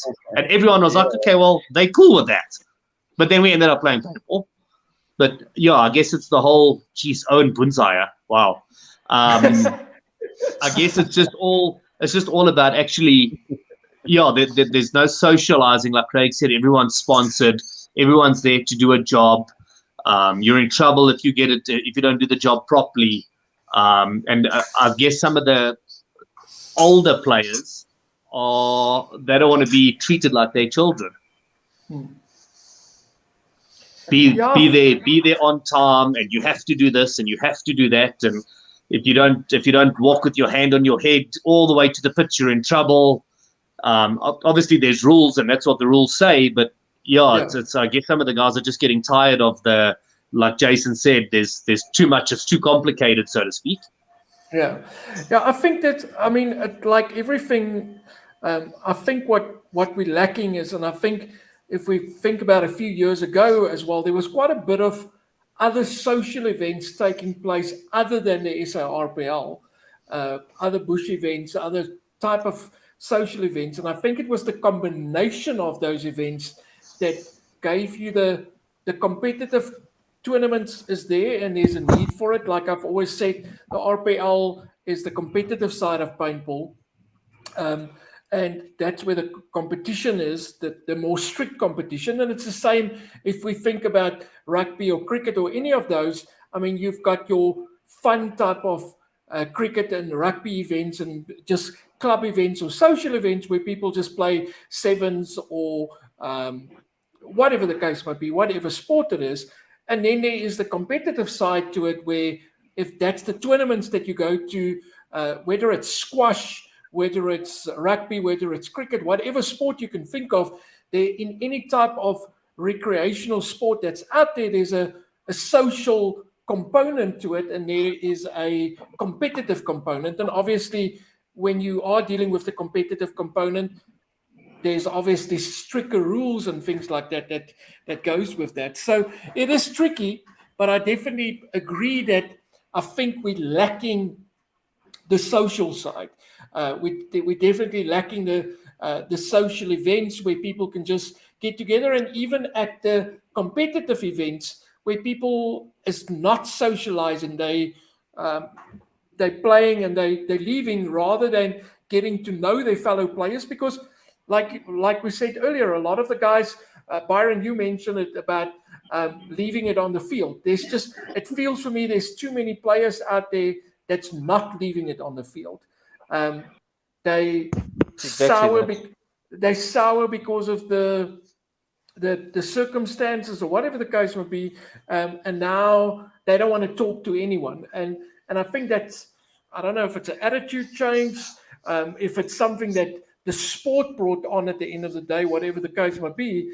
But yeah, I think that's something we need to. I don't know. I mean, that's something that everyone needs to. It's a difficult one. There's. I mean, I remember 10 years ago, like you just said, there's no social. 10 years ago, we played competitive paintball, and in between that, we went to scenario games. We had, Byron will remember, we had our Warrior Cup. I mean, we were always playing paintball, but whether it was social scenarios, bush You would get balls, like 2 events a month at least. I mean, there was something on the go all the time. One social, one serious thing. Would try to split it up. So you'd have, or maybe every 2 months you'd have a social, we call for serious, but like a big event. Then you'd have a Warrior Cup mixed in, something like that. There'd always be something. I mean, nothing. I don't know how many times I ended up playing Warrior Cup. I mean, just because it was just fun. But I mean, there's nothing social these days. You never hear of any scenario games. You never hear of any social events. Except for Mogadishu. Yeah, except for that. But Chris is trying hard. There's fewer fields opening. There's just, I think, less paintball all around on every level. And it's obviously on the competitive side as well. It's like Chris would know, and anyone that, I mean, Jason, you as well. I mean, trying to run a speedball field is just it's just ridiculously expensive nowadays. You just correct. Your return on investment is insane. I mean, when guys get hold of me and they want to open fields and they talk about airball fields, I say to them, "Cool, you've got $200,000 in cash lying in a bucket that you're prepared to chuck in the fire and burn it. Go for it." You're not going to see any of that money back. You're not going to. By the time you've made some money, your bunkers need replacing. It's not a viable business sort of option. Yeah, it's extremely challenging, especially in South Africa, with us having to import the bunkers, obviously. And I've seen a few people trying to make bunkers in South Africa. In my opinion, unfortunately, not very successful. But I mean, it is just ridiculously expensive to try and bring. I think a bunker set now, still even a new set will probably cost around 140,000 to land in South Africa. Then you still need your compressor, you still need your poles and your netting and everything like that. So it is extremely difficult, except if we obviously, like a lot of other sports out there, start getting support from government, which is extremely slim. Because if you look at what it costs to put a proper rugby field down or a proper soccer field, I mean, that's hundreds of thousands of rands as well. Something that's properly drained rand. And whatever. Yeah, exactly. Sports field for 15 million. That one with the nice, pavilion that looks like the one at Paintball City. So anybody want to buy that? I'm getting rid of it for $2 million. Yes, your place must cost you about 50 million to set up. It just must be ball field. Because Birch is making too much money in paintball still. Rolling in the money.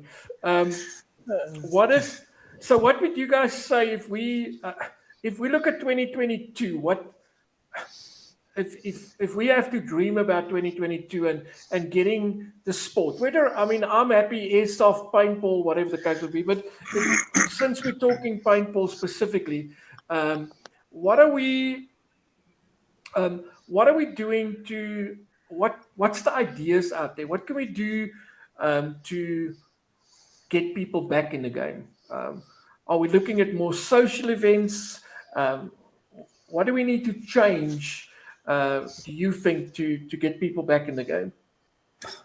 I think you need to throw in social events as on with other things. I think, but I think you got to have something like that just to break like what Craig was saying, break that mentality.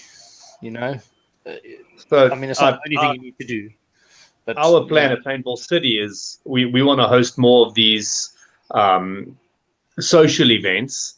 I mean, look, so for those of you that don't know about Mogadishu Madness, the biggest one we had 112 players, and we only worry about the safety rules. So if you want to get hit and play on, you're more than welcome to. If you run out of paint and you want to go out and get more and come back and come behind, like join in behind the enemy and start shooting them in their back, do what you want to do. It's all about shooting your gun and having fun.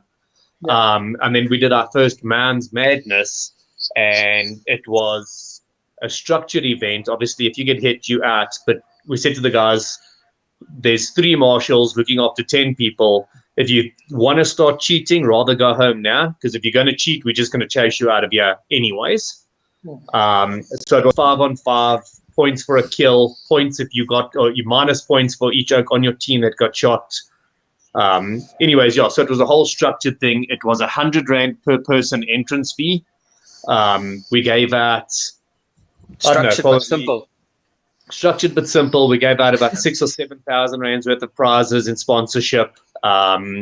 We had a paintball eating competition to win a V-Force profiler mask. It's R1,000 mask. Eat as many paintballs as you can, and the last one standing wins the mask.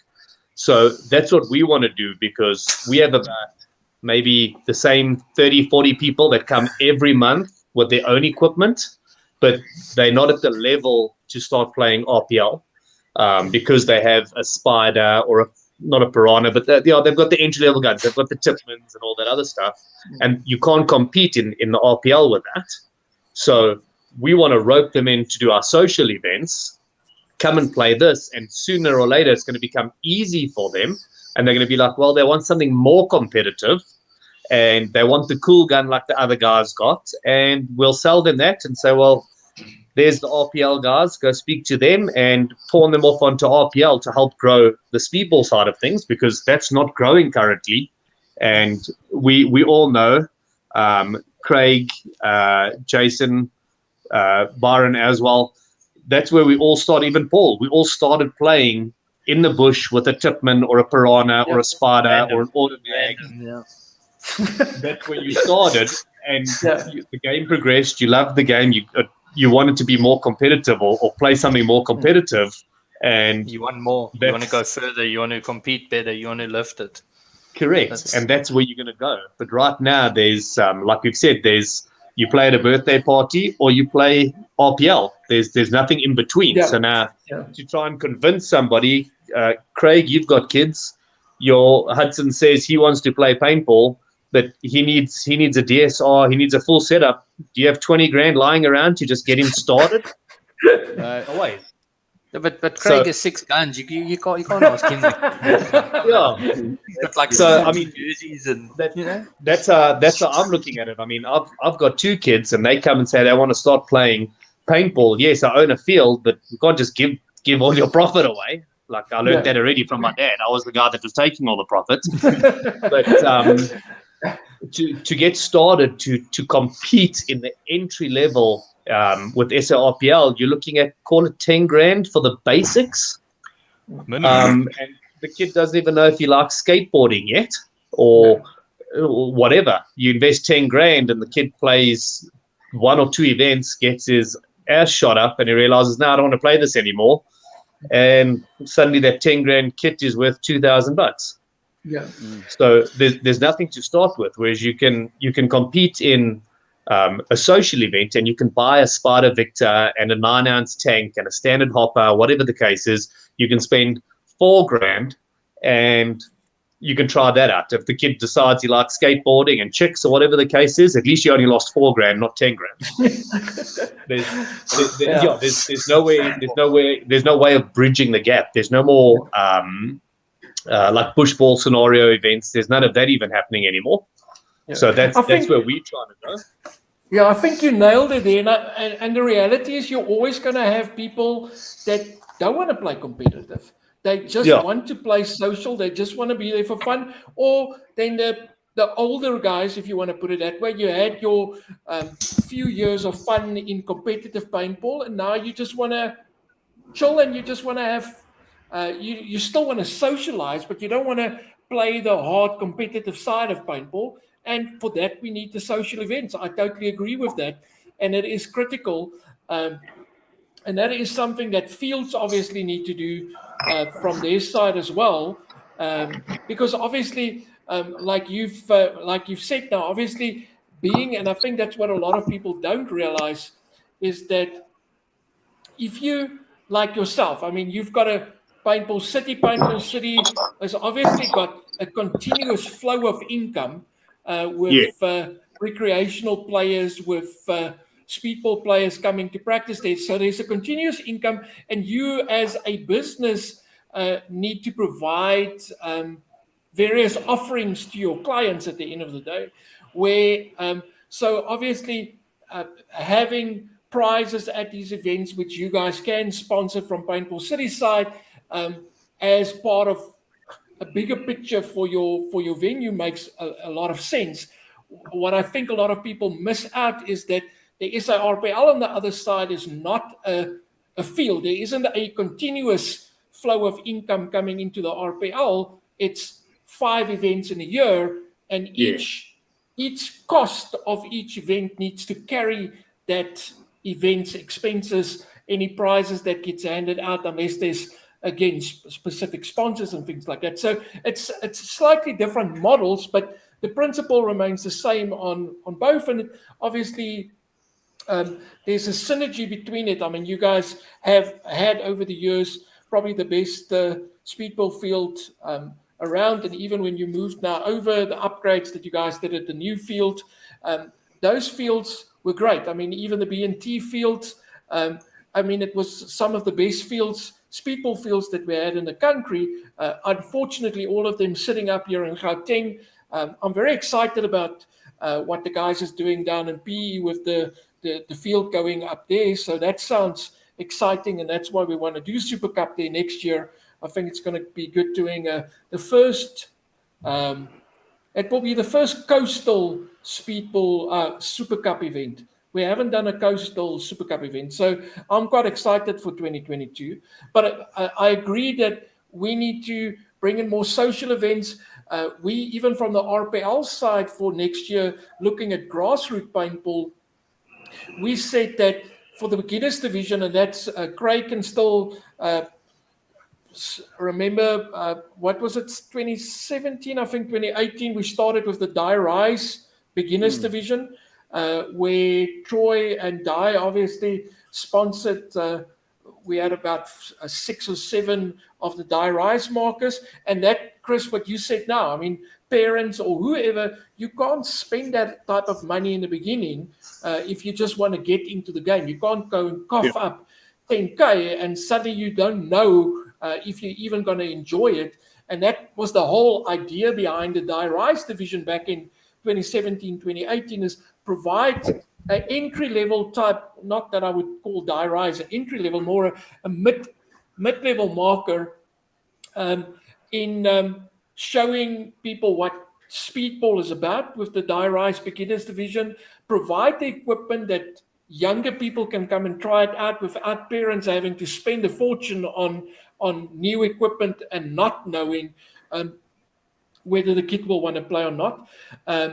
And so that was the idea. Next year, we're obviously trying to, with the grassroots, making it easier for any type of field. So whether you've got a speedball field or not, any field that's got a paintball field can do the grassroots or the beginners division SARPL, as long as you've got a safe area with bunkers, whatever it might be, if it's tires or whatever, pallets, whatever the case would be, because it's about the principles about paintball. Just play paintball at the end of the day. And that's what we're trying to do from our side. So we're trying to get fields involved next year. Any field that wants to host the SARPL Beginners Division event, we want those guys to. We will, where we can, provide them with referees, trainer referees for the different fields, and get the guys to just get the basics of paintball going. How to play paintball, how to do a breakout. And I think that's the type of things that's lacking as well. I know Mark Haber, you guys tried to do it as well, Chris, just hosting those clinics. Mark is trying the academy type of thing here on the West Rand. And all those things is necessary because I think there's a lot of people that's unaware about the basics. There's so many people that's got paintball markers, but they can't fix the thing to save their life. They can't even do the basics. Then again, there's people that owns cars that can't do anything there as well, probably me included. But at least I know how to put oil in and change the tires and things like that. I would definitely won't call myself a mechanic, but I think basics that any person should know. If you buy a paintball marker, you at least need to know how to properly put your cylinder on, remove it, how to check if it's expired or not, just to do general maintenance on markers. Those are things that I feel is lacking out there in the market. I don't know if you guys feel the same. I mean, Chris, you obviously don't mind. If somebody brings you a marker, you charge them to fix it. So the more people that don't know, the better for you. But I think trust me, I'm so over repairing guns. I'd rather just tell you it's irreparable. Buy a new one. And No, buy a but new one. like what you were just saying is right. I mean, back in the day, every team would hold a clinic. I remember Dynamics used to hold a clinic, and players would pull in by the tens, and Reaper did the same thing, and all the top teams back in the day used to have these clinics, and players used to attend. Even players from, let's say, the same division, but they were coming out in the bottom half of the division, they would attend to try and upgrade their skills. But the thing is now, the top players or the top teams, they don't have time for that. They just want to come there, dominate, shoot everybody, take their prizes, and go home. They're not interested in trying to, I guess, make or just make the guys that aren't as good as them. They don't want to make them better in case they get too good and beat them. I would imagine that's what it is. I mean, we tried that kids clinic for under 15s. I think we had, I don't know, 12 or 15 guys come and join. We gave them guns to use if they didn't even have a gun. We said, here's an electronic spider you can use for the day. You just had to buy paintballs. And we got guys out there, myself, Andrew, and Mike, to train these guys. But it's not easy to get players out there to come and spend the day at no personal gain to teach people how to play paintball. Nobody wants to do that anymore. And like, I respect Mark for doing it, for trying to run a business, trying to run his teams, and still have time for that. Like, I definitely don't have time for that. Trying to run my business. No, it's difficult trying to run your own business. I say Mark has got it a little bit easier. He doesn't have children. Like, I've got to make time for kids on weekends and all that other crap that kids want to do on weekends. So I don't have time to now teach people how to play paintball. I guess I've probably wrong to say, but I've passed that in my stage. Like, I've been playing paintball for nearly 30 years. I've probably taught, I think nearly everybody here in this chat has come to a clinic that I've hosted, and taught people how to play paintball. Now it's time for the next lot of guys to be doing that, but they don't want to do that because what's in it for them? Yeah, and I think that's what you're saying. We've got that. It's almost like that mentality where nowadays I hear it so regularly with a bunch of things as well. Even students at college as well, where I lecture, you so many times just where I tell people, look, when I was 14, 15, I started working at the electronics store. I started working Saturdays at a computer shop just to learn how to build computers. I didn't get any money out of it, and it wasn't about the money. It was about gaining the experience. Where nowadays, even for people going into a learnership or anything like that, it's like, what am I getting out of it? It's like you always hear that back. It's what's in it? What's in it for me? What's in it for me? Yeah, and it's not about what can I give to the community or what can I give back. And Craig, I want you you're obviously sitting down in Cape Town, and I know you've done plenty or tried where you can, at least down in the Cape Town scene. What is the type of things you're seeing down in Cape Town, or what's the type of challenges that you feel? What's happening down in Cape Town? Look, I mean, obviously, there's no real tournament paintball happening here, but the guys, they're trying to support the local fields that are here. So we have a WhatsApp group, and then we'll just post on there, listen, playing at the end of the month, who's keen, and then whoever's keen will just go, okay, well, let's do this field or that field. But they try and rotate the field. They don't go to one field. I think it's this weekend. The guys are going to go play at Pyro Zone. So, look, the guys are playing, but it's more. I think it's more just to meet up with everybody again. There's no real, like, some guys will just pitch up there and not even play paintball. They'll just pitch up there just to talk and the social. the social thing. I think it's what's sad to see though. It's mainly the older guys doing all of that again. The younger guys are not really. No, like they've got something else. There's nothing in it for them. There's nothing else. Like, whereas the older guys are like, hey, let's go out, take a cooler box with a couple of beers or whatever, and then we'll have some fun, even if we play or we don't play, or we laugh at each other while we play, whatever the case is. Do you guys think it might be as well? I mean, if we look at obviously the younger generation specifically, I mean, technology, look at us. I mean, we're talking from around the country virtually on Facebook and YouTube at the same time. We're living in a different era where nowadays people, I mean, it's so easy switching on your computer, playing Call of Duty against however many people from around the world. You can do it at 8 o'clock at night, 10 o'clock at night, 2 o'clock in the morning. It doesn't matter when you want to do it. It's always possible to connect and play a game. And obviously, esports around the world is massive. The amount of money that's being thrown after esports at the moment. Looking at Dota, for instance, I think the winning prize money was something like $24 million. So you look at esports and things like that, where they're filling stadiums with 60,000 people watching 10 people playing that's sitting in the middle of the stadium behind computers. But watching them click.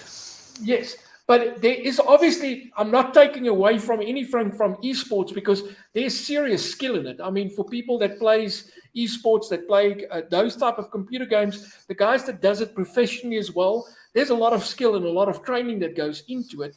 But I think what we keep on forgetting is 20 years ago, that wasn't around.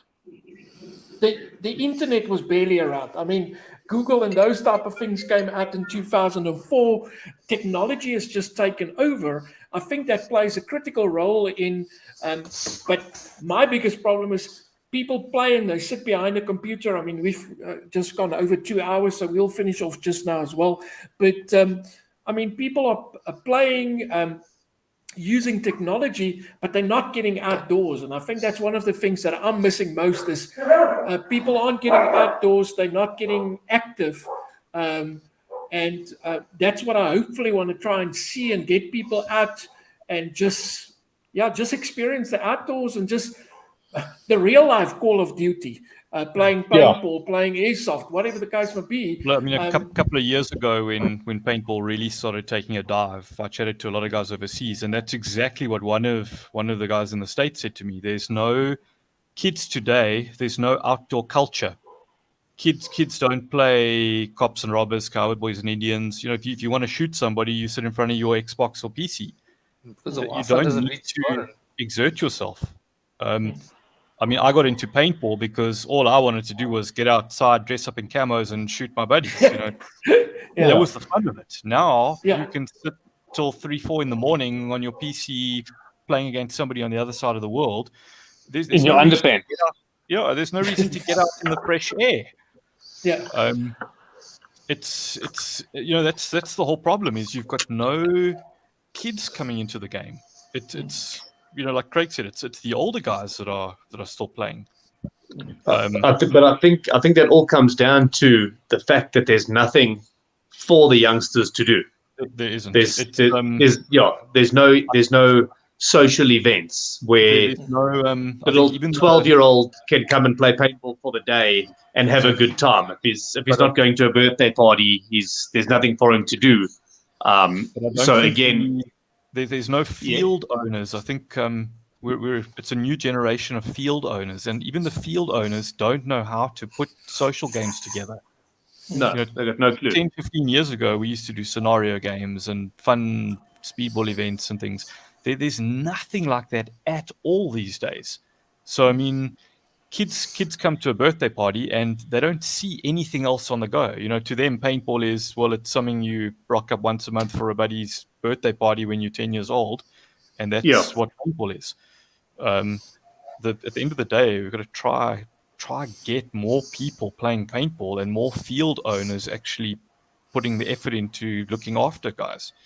Yeah.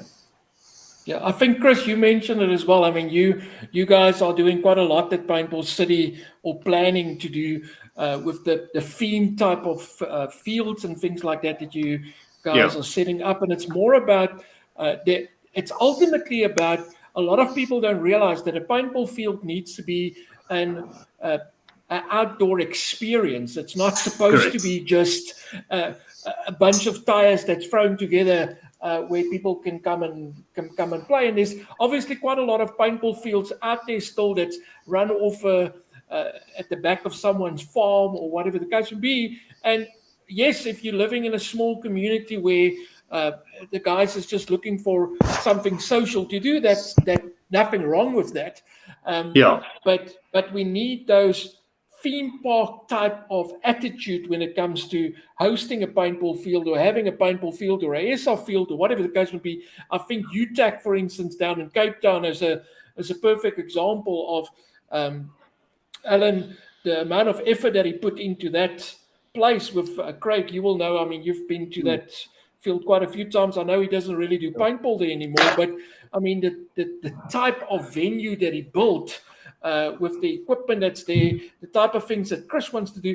And that's what people don't realize. A lot of these type of things, it's great doing it, but it's a crap ton of money trying to build that at the end of the day. And you don't always know what your return on investment is going to be.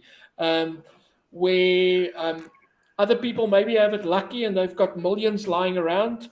And for them to set up something and try it out, they can quickly do that. But for someone like Chris, or anyone that's trying to run a small business, and I'm putting it between inverted, it's not an easy task. You have to try, and if that's your bread and your butter at the end of the day, you don't have a 2 million rands lying around unless you can get a proper investor that sees the potential and that's willing to put that money behind it. And I think that's a big crisis with paintball, is we can only do upgrades with the type of money coming in, but if people don't support the fields, if people is not part of the process, it can't happen overnight. Correct. So no, but that's exactly what it is. It's the players are crying because there's no new players in the sport, but when you ask them when last did they hold a clinic, or when are they bringing their kids or their cousins to come and play paintball, they say, well, training is only 3 weekends before an event. That's when I'll be there. Yeah. But they're not trying anything to bring more people in. Like I said earlier, the teams back in the day would host clinics and teach people how to play better, so that it wasn't. I mean, at a stage, Reaper used to walk over everybody. Then Dynamics had a turn walking over everybody. Now it's APOC's turn walking over everybody. But when we were walking over as Reaper, we were like, it's cool to win, but it's shooting fish in a barrel. Let's teach these guys to get better. And we did too good of a job with Dynamics, and then they took over. And Craig, Dynamics was then doing that. Yeah, then Dynamics was doing that, and they were like, holy shit, this is getting too easy shooting these guys. Let's train people to make them better. And that's what's happened over the previous years, but it's not like that anymore. Nobody hosts clinics anymore. No team players host clinics. Yeah. So then they said, but there's nobody new in the league, or it's the same old people. Let's rather stop playing paintball. But what have you done to bring more people in? No, I brought my cousin's sister once to come and watch. Okay, well, great. If she didn't buy a gun and she's not playing, then you haven't really done anything. Yeah. I think that's...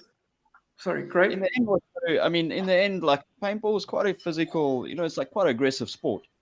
So, like, I was talking to a guy today about bringing kids into a sport. If you want to bring kids into a paintball game, they've actually got to be mentally prepared, because they actually don't know what's coming at them. So if you're going to take a kid and go, hey, let's go play paintball, it's going to be fun, and then he goes out there and he doesn't actually know what's coming, and he doesn't know it hurts, and some oak's going to shoot him twice, it's going to chase him away. So it's almost like the youngsters of today, they need to be mentally prepared to actually know what's coming. Funny enough, there's a guy here in Cape Town as well. He has a whole bunch of nerve guns, and he has airball bunkers too. I went to his house. He has so many airball like bunkers, and he has so many nerve guns. And what he does, he has this big van, and he loads this big van up, and he goes to youngsters' parties, and he has little refs that set up games, and they can set up anywhere on any park, and they run around with nerve guns shooting each other, and it's not sore. They don't have to prepare themselves for pain or aggression. So this guy, he's running his business, and he drives all the way to George, and he drives. I mean, people are booking him up. He says he doesn't really have any space for any more people, especially this time of year, because he's so booked up gun parties. And that's almost like what paintball fields should think about as well. Let's have a nerve gun field for when the kids come, like, I don't know, like 5-year-olds, they can't play paintball. So, hey, chuck them on the nerve ball field or the nerve, and they can go shoot each other with nerve guns. Listen, if you think running a paintball game is difficult, I had a Nerf field. We put Nerf guns on our field. Do you know, after one weekend walking around picking up 2,000 darts, I don't think I could walk the following day. We eventually sort of bribing the kids. I'd say, right, there's a free chocolate for the person that can pick up the most darts. And that funny enough, that guy in Cape Town ended up buying all my Nerf guns, because after 2 months, it was just too much work. I thought it would be cool. You know, we get all these 5- and 6-year-olds, give them a bunch of Nerf guns and buckets of darts and let them go crazy. But someone's got to pick those things up at the end of the day. Yeah, I think, Chris, I showed you guys that jelly balls as well. Yes. And I saw Vulcan was selling a similar type of thing as well. I mean, that's insane as well. I mean, that for me also feels like something that can work, getting the younger generation in. Is that so? I've actually got that on the way. Oh, okay, cool. But yeah, I've been looking at that. It's definitely the way to go, eh? And it just crazy. uses those guns those are full auto and and they sound so cool. I mean, you've got that little. They expand with the water. Yeah. I brought a few back from Europe, and then I brought some of the. Obviously, it's just what is it that it's the same things they use for the. Orbeez. It's Orbeez, love bubbles, those type of things. But I looked at it, and if you buy them in bulk, I can, to fields retail price, good markup. A bag of 175,000 of those Orbeez for 1,000 rand. Yeah. It's crazy, and those guns are full auto. Those hoppers hold like 800 balls. You can give these kids like 5,000 rounds for a session, and they can go crazy, just full autoing each other. And it's all biodegradable. There's no mess at the end of the day. And you don't have to pick them up. Fantastic. And I guess that's where the guys will start at, like you say, 4, 5, 6 years old. They'll play that, and they'll want to be more competitive. That'll be the intro for them. Yes, let's buy the entry-level paintball gun when they turn 8, 9, 10 years old and start playing like that, and so goes the cycle. Expose into the bit of a sting at 5 and 6 years old. Then when they get to 16, they won't worry about being hit with a paintball. Yeah, correct. I mean, I'll play with my son Jet. I mean, he's just turned 5. We've been playing since the beginning of this year. We play 50 cal, and he puts a chest protector on. He's got his R4 mask, his little overall. He's got his own 50 cal gun, and we go on a Sunday once everyone has left, so they can't see me crying from being shot. And the 2 of us go out there and we play, and I try and only shoot him in the chest protector, but every now and then there's a finger shot or an arm shot, and he cries, and then I say to him, well, if you're going to cry, then we're going to stop playing. So now he doesn't want to cry anymore. He wants to play. So wipes the tears away, puts his stuff back on, and off we go again. So one of the guys in the States also, when they were, again, I've researched all of this. It's like, trying to work out why paintball's going downhill. And in the States, one of the guys went to all the fields and he interviewed all the rentals that were playing 68 cal. And at the end of the day, 9 out of 10 players playing 68 cal said, that was fun, it hurts, and I don't think I'm going to play it again. With 50 cal, it was exactly the opposite. 9 out of 10 players said, that was loads of fun, it didn't hurt too much, I'm definitely coming back to do it again. So it's obviously an issue these days. People don't want to get hurt, and that was kids are soft. 50 cal. Kids are soft, so And I think that's the reality. And as much as we want to say about, we need to get back to being hard as like we were when we grew up. Obviously, we climbed in trees, we fell out of trees, we did all the silly stuff that nowadays a lot of parents is obviously protecting their kids from. So whether that's directly the influence or not is not really relevant, I suppose. But we're dealing with a different type of generation, and we need to adopt to the generation that we're dealing with. So it's cool having the social events that's there for the guys, that the old schoolers, Chris, like you guys, like Troy, whatever the case would be with your, those type of games is fun, and there's still quite a few of the younger generation that enjoys that as well, like there always will be. But as Jason said, now the majority of the guys might enjoy something a little bit lower down. So the 50 cals, the jelly balls, whatever the case may be, getting people into it first, and then that you don't have that immediate shock from the start type of thing. And then going from there. So there's definitely a lot to think about for 2022, and I think we've been all over the place tonight. But I mean, we really nailed where did we come from, like 20, 30 plus years ago of paintball, where paintball started. Obviously, rules got more stricter. We got more different variety of gameplays. Now we're dealing with a different generation. We've got technology that we didn't have 50 years ago.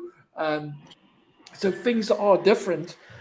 So I'm hoping that we can find something that we can get more fields to draw people to come and play, and that's more affordable for fields as well. Because if it's affordable for a field from SANPA's side, I've got actually this last few months, the number of people that contacted SANPA to start opening up paintball fields at different prices actually around South Africa was quite positive for me. The majority of those, however, is your traditional bush type of environments, if you want to put it that way. It's not a flat surface that's going to be speedball necessarily, but there is at least there is a it looks like there's quite a number of people, and then these guys from, I think, Ghost Paintball from Mamelodi, they've started quite a few things going there, and it's great seeing paintball growing in your more informal settlements as well, and more of those people trying out paintball as well, because we need to try and look at how can we cater for a larger type of clientele at the end of the day, and how can we make it as affordable as possible. So So just Paul, you say that I think something that, with your SARPL now, you've got that sort of working group, with sort of 8 or 9 of you working together. I think going forward, what's lacking in South Africa, like you say, you've now got, all different people, wanting to open paintball businesses and that.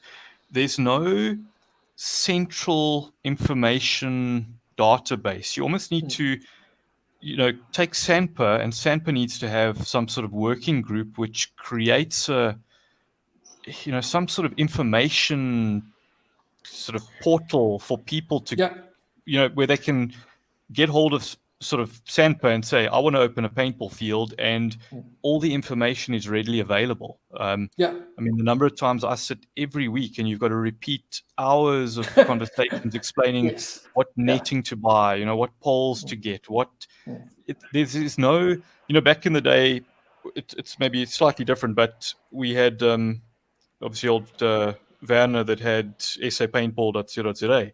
That was like the sort of South African paintball information website. Every event got put on there. Everything was on there. Shops advertised. Every Monday, you couldn't wait to get onto that site to see what was happening around the country.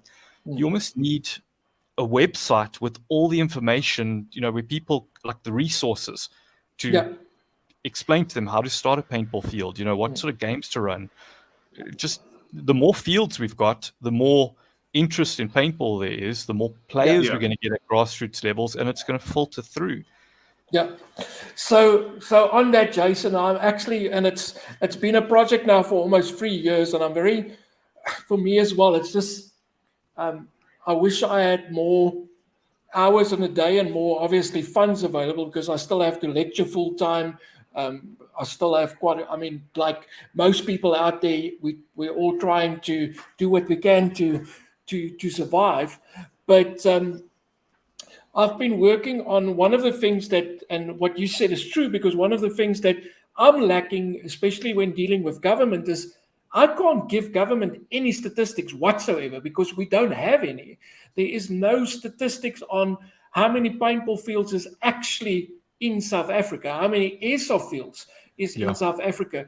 Yes, there is, obviously the fields you deal with, BNT knows the fields they deal with, and whoever sells to those places, they know about it, but it's not centralized that there's any type of statistics. The same way, I can't tell, Chris knows how many people goes to Paintball City over a month or whatever the case may be, or over a year, but that information doesn't funnel through to the top that we can see, oh, guys, there's actually 50,000 people playing paintball or airsoft or whatever the case may be in South Africa, how regularly they play and things like that. So I'm actually working on the website at the moment for SANPA, where we're going to target a lot of those type of things, where players, paintball players, airsoft players, whatever they will be able to register themselves. It's not going to be any cost for that. They will be able to put their details on there. The site is going to be designed in such a way that paintball fields or airsoft fields can use it, so that you can sort of check in at the field when you go to the field. The moment you obviously check in at the field, that field gets your details as well, just like you would have filled in your indemnity form or whatever the case would be. There's obviously a lot more technicalities behind it, but that's the essence of it.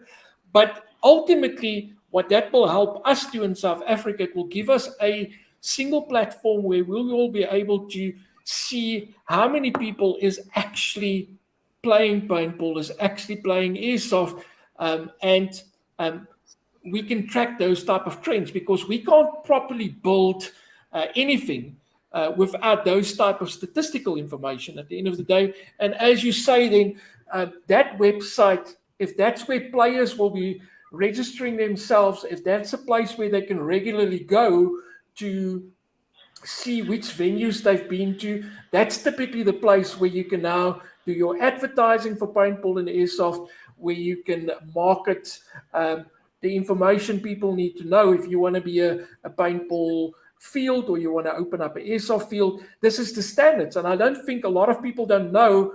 I've been sitting on the ASTM since 2013. There is international standards for paintball, for airsoft, for the right type of netting, for how you need to build your field. All of those standards does exist.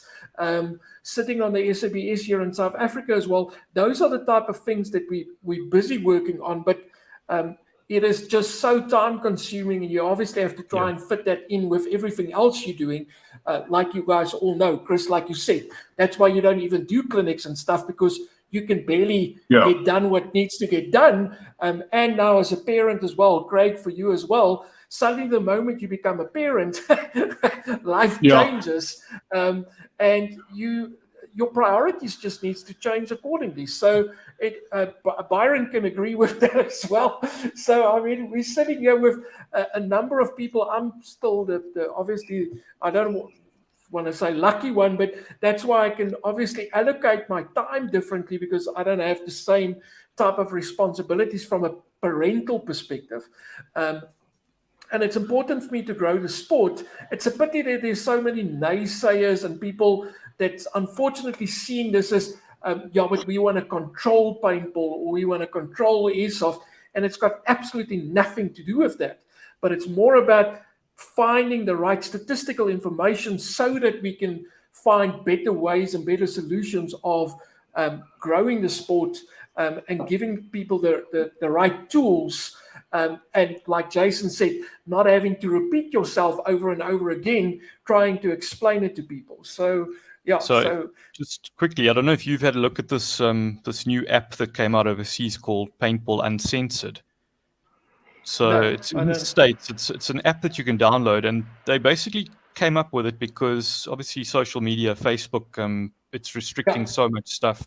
So they've got this app where you download it, you register on it, all the manufacturers are on there, people can chat about everything, it's events, it's got a classified section. Funny enough, Paintball in Nigeria, very, very active on this app. But for some reason, they haven't opened it up to South Africa yet. But awesome app to follow. I mean, just everything new, all the manufacturers post, event reviews. But Paintball's massive in Nigeria at the moment. Yeah. So I see it's actually Vulcan that Vulcan brought it out.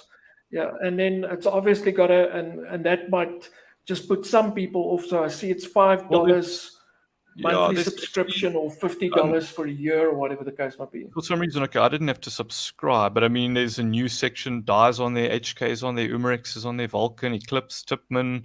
There's a whole vintage section. There's a classified section, photos, memes, loadouts. It's a fantastic little app. I follow it every day, but they haven't expanded it to South Africa for some reason. Yeah.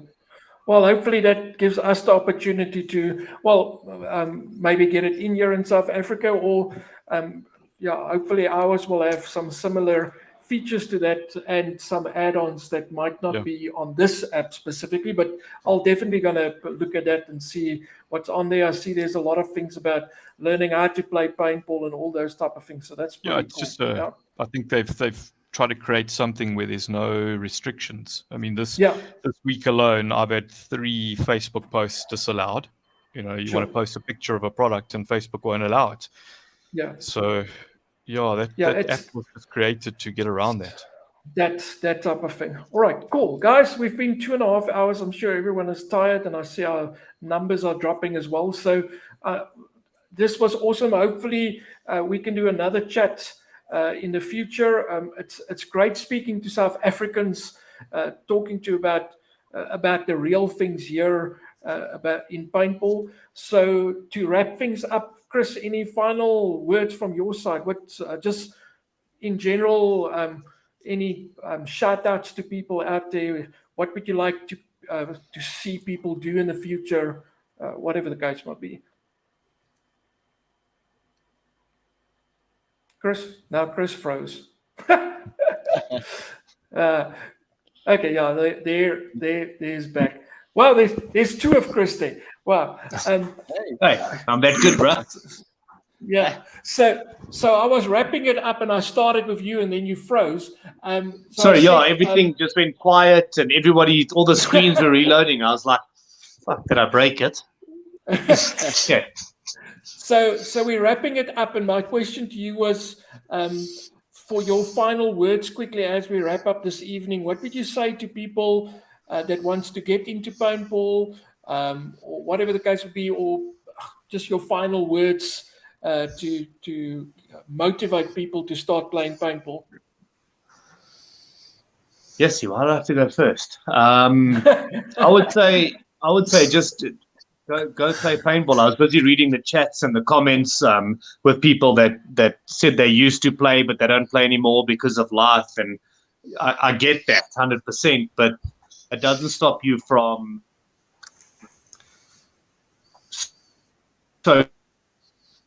socializing and coming to see what's going on. So I guess if you're an old... Am I the only one hearing him really bad? No, Chris, you're breaking up really bad there. You must be with Web Africa. Not old. You got infected by Jason. But you bought the country. Can you hear me now? Now it sounds better. Is that better? Yeah. Okay, go again. Sorry, now you have to go. That was your first try. Go for it. Second try. Wait. No, we've Yeah, lost Wait. it. Okay, Okay.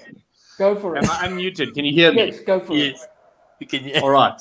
So yes, if you used to play paintball and you don't anymore, there's no stopping you from actually going to support your field, whichever one it may be around the country. Just go there, take your old ass gun out your bag, go and play paintball, and get involved however you can. Whether it is approaching your field, asking them if you can host a clinic to get people involved, do something for the sport. Myself as a field owner, I'm constantly trying different things to get people into the game. 9 times out of 10, you're getting backlash from people because you're not doing what they want. But hey, I'm not at home playing Call of Duty, sitting in my underpants. I'm out there doing something for the sport to put food on my table and food on everyone else's table. So yeah, final words. Go to your nearest paintball field, support them, and play paintball. Give it a bash, or do whatever you can to help grow the sport. It's easy to be a keyboard warrior. Get out there and make something happen for everybody's sake. Yeah, I think The it's end. I think like you say, get out there. And yes, life happens, but we all can prioritize our times correctly. I mean, time management is critical, but it's very important for people to get outdoors, get active. You can't just sit behind your computer. We understand life happens. Yeah. But yeah. Craig, Just from sorry your on side- on Oh, sorry. sorry, Chris just a wants quick to one say- on that note where people say life happens. Yes, we get that. I mean, life does happen and you have to prioritize where you can, but if you're a player, think of the field owners, think of them as well. Life happens for you and you can't afford to play paintball anymore, but it's happened to 100 other people. And at the end of the day, I need those 100 people to pay my bills and to put food on my table as well. So you don't have to go to your paintball field and buy 2 boxes of paint and spend 5,000 Rand there for the day. But the fact that you can't even come there for a burger and a cold drink, it makes things tougher on a field owner or on a business owner. Yeah. It's just Yeah, I you think can't afford to spend 500 Rand on the day, but if you can come there and spend $50, at least there's 100 people that can come and spend $50 to help keep the field open. The end again. I think a lot of people forget about the fact that a lot of paintball fields, venues like that, it's small businesses.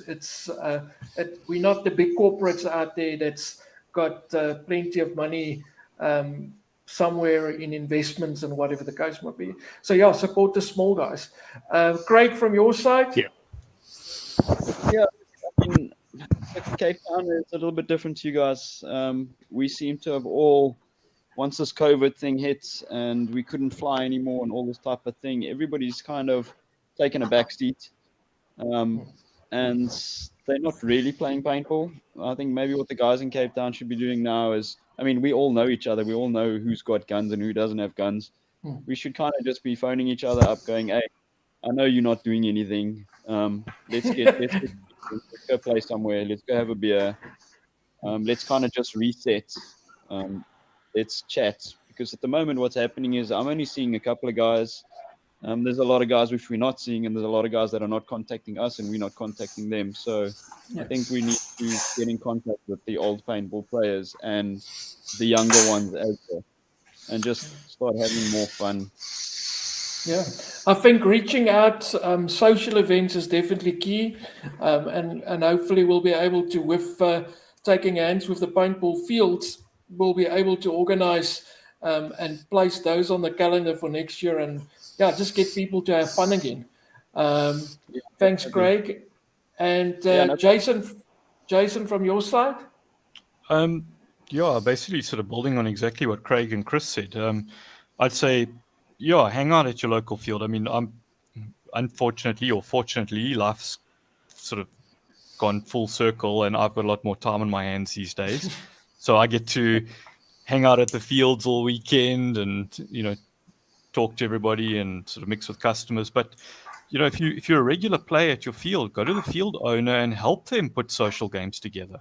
Go to the field owners. They don't always have the time or, manpower to do it. Offer to help them. Something simple, just, if you're a sort of top end tournament level player, go hang out at your field for the day, take your kit, take your marker with, take a bag of paint, and if there's kids that are having fun there, let them shoot it. Go to the shooting range, let them, get hold of a 30,000 Rand CS2. I mean, you'll see their eyes light up when they shoot it. Give them something to, you want them leaving going, I shot this awesome paintball gun. I want one of those one day. Go just chill at the paintball fields and mix with the noobs and show them what paintball's about. Let them shoot your guns and that. Yeah. Cool. Thanks so much, Jason. So that all the way from PE. And Byron, we're going to, before I end off, we're going to end off with you also from PE. Your final thoughts? I just think the new guys in here just need to have an experience. This goes to what Jay said. Just, you give them that experience and they'll come back and play again. Just play ball. Support local, play ball, and just have fun. That's what the guys need to do.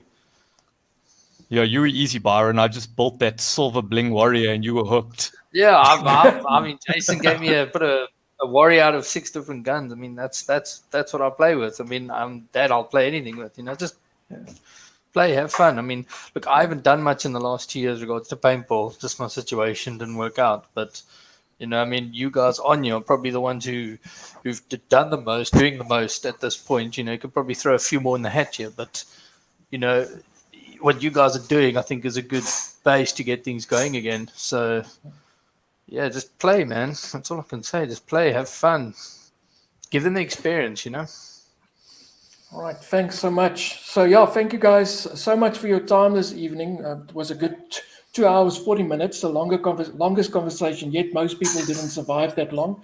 Hopefully some of them will come back and watch the rest. But I think it was very constructive and very informative.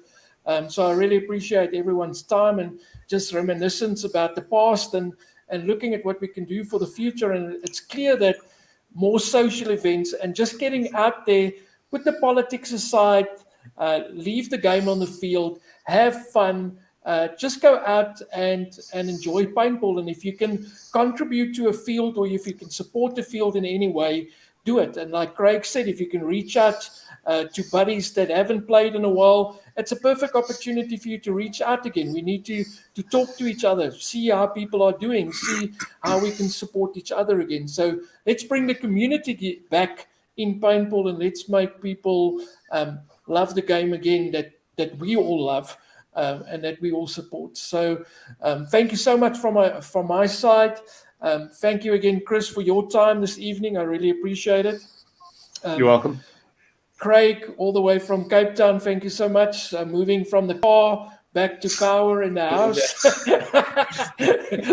The load shedding has ended. Jason, that we still can't see, but at least your audio was perfect. Thank goodness the webcam's not working because I've got to lie here on the floor in my pajamas and that. He's in his underpants playing Call of Duty. Thank goodness. Now we know why it's not working. Play games on my phone while you guys are talking. All right. And Byron, thank you again for your time as well. I really appreciate it. Guys, that's a wrap from all of us. Thank you so much. We will check you again soon. And hopefully everyone enjoys the rest of the evening and the weekend and get out and play some paintball.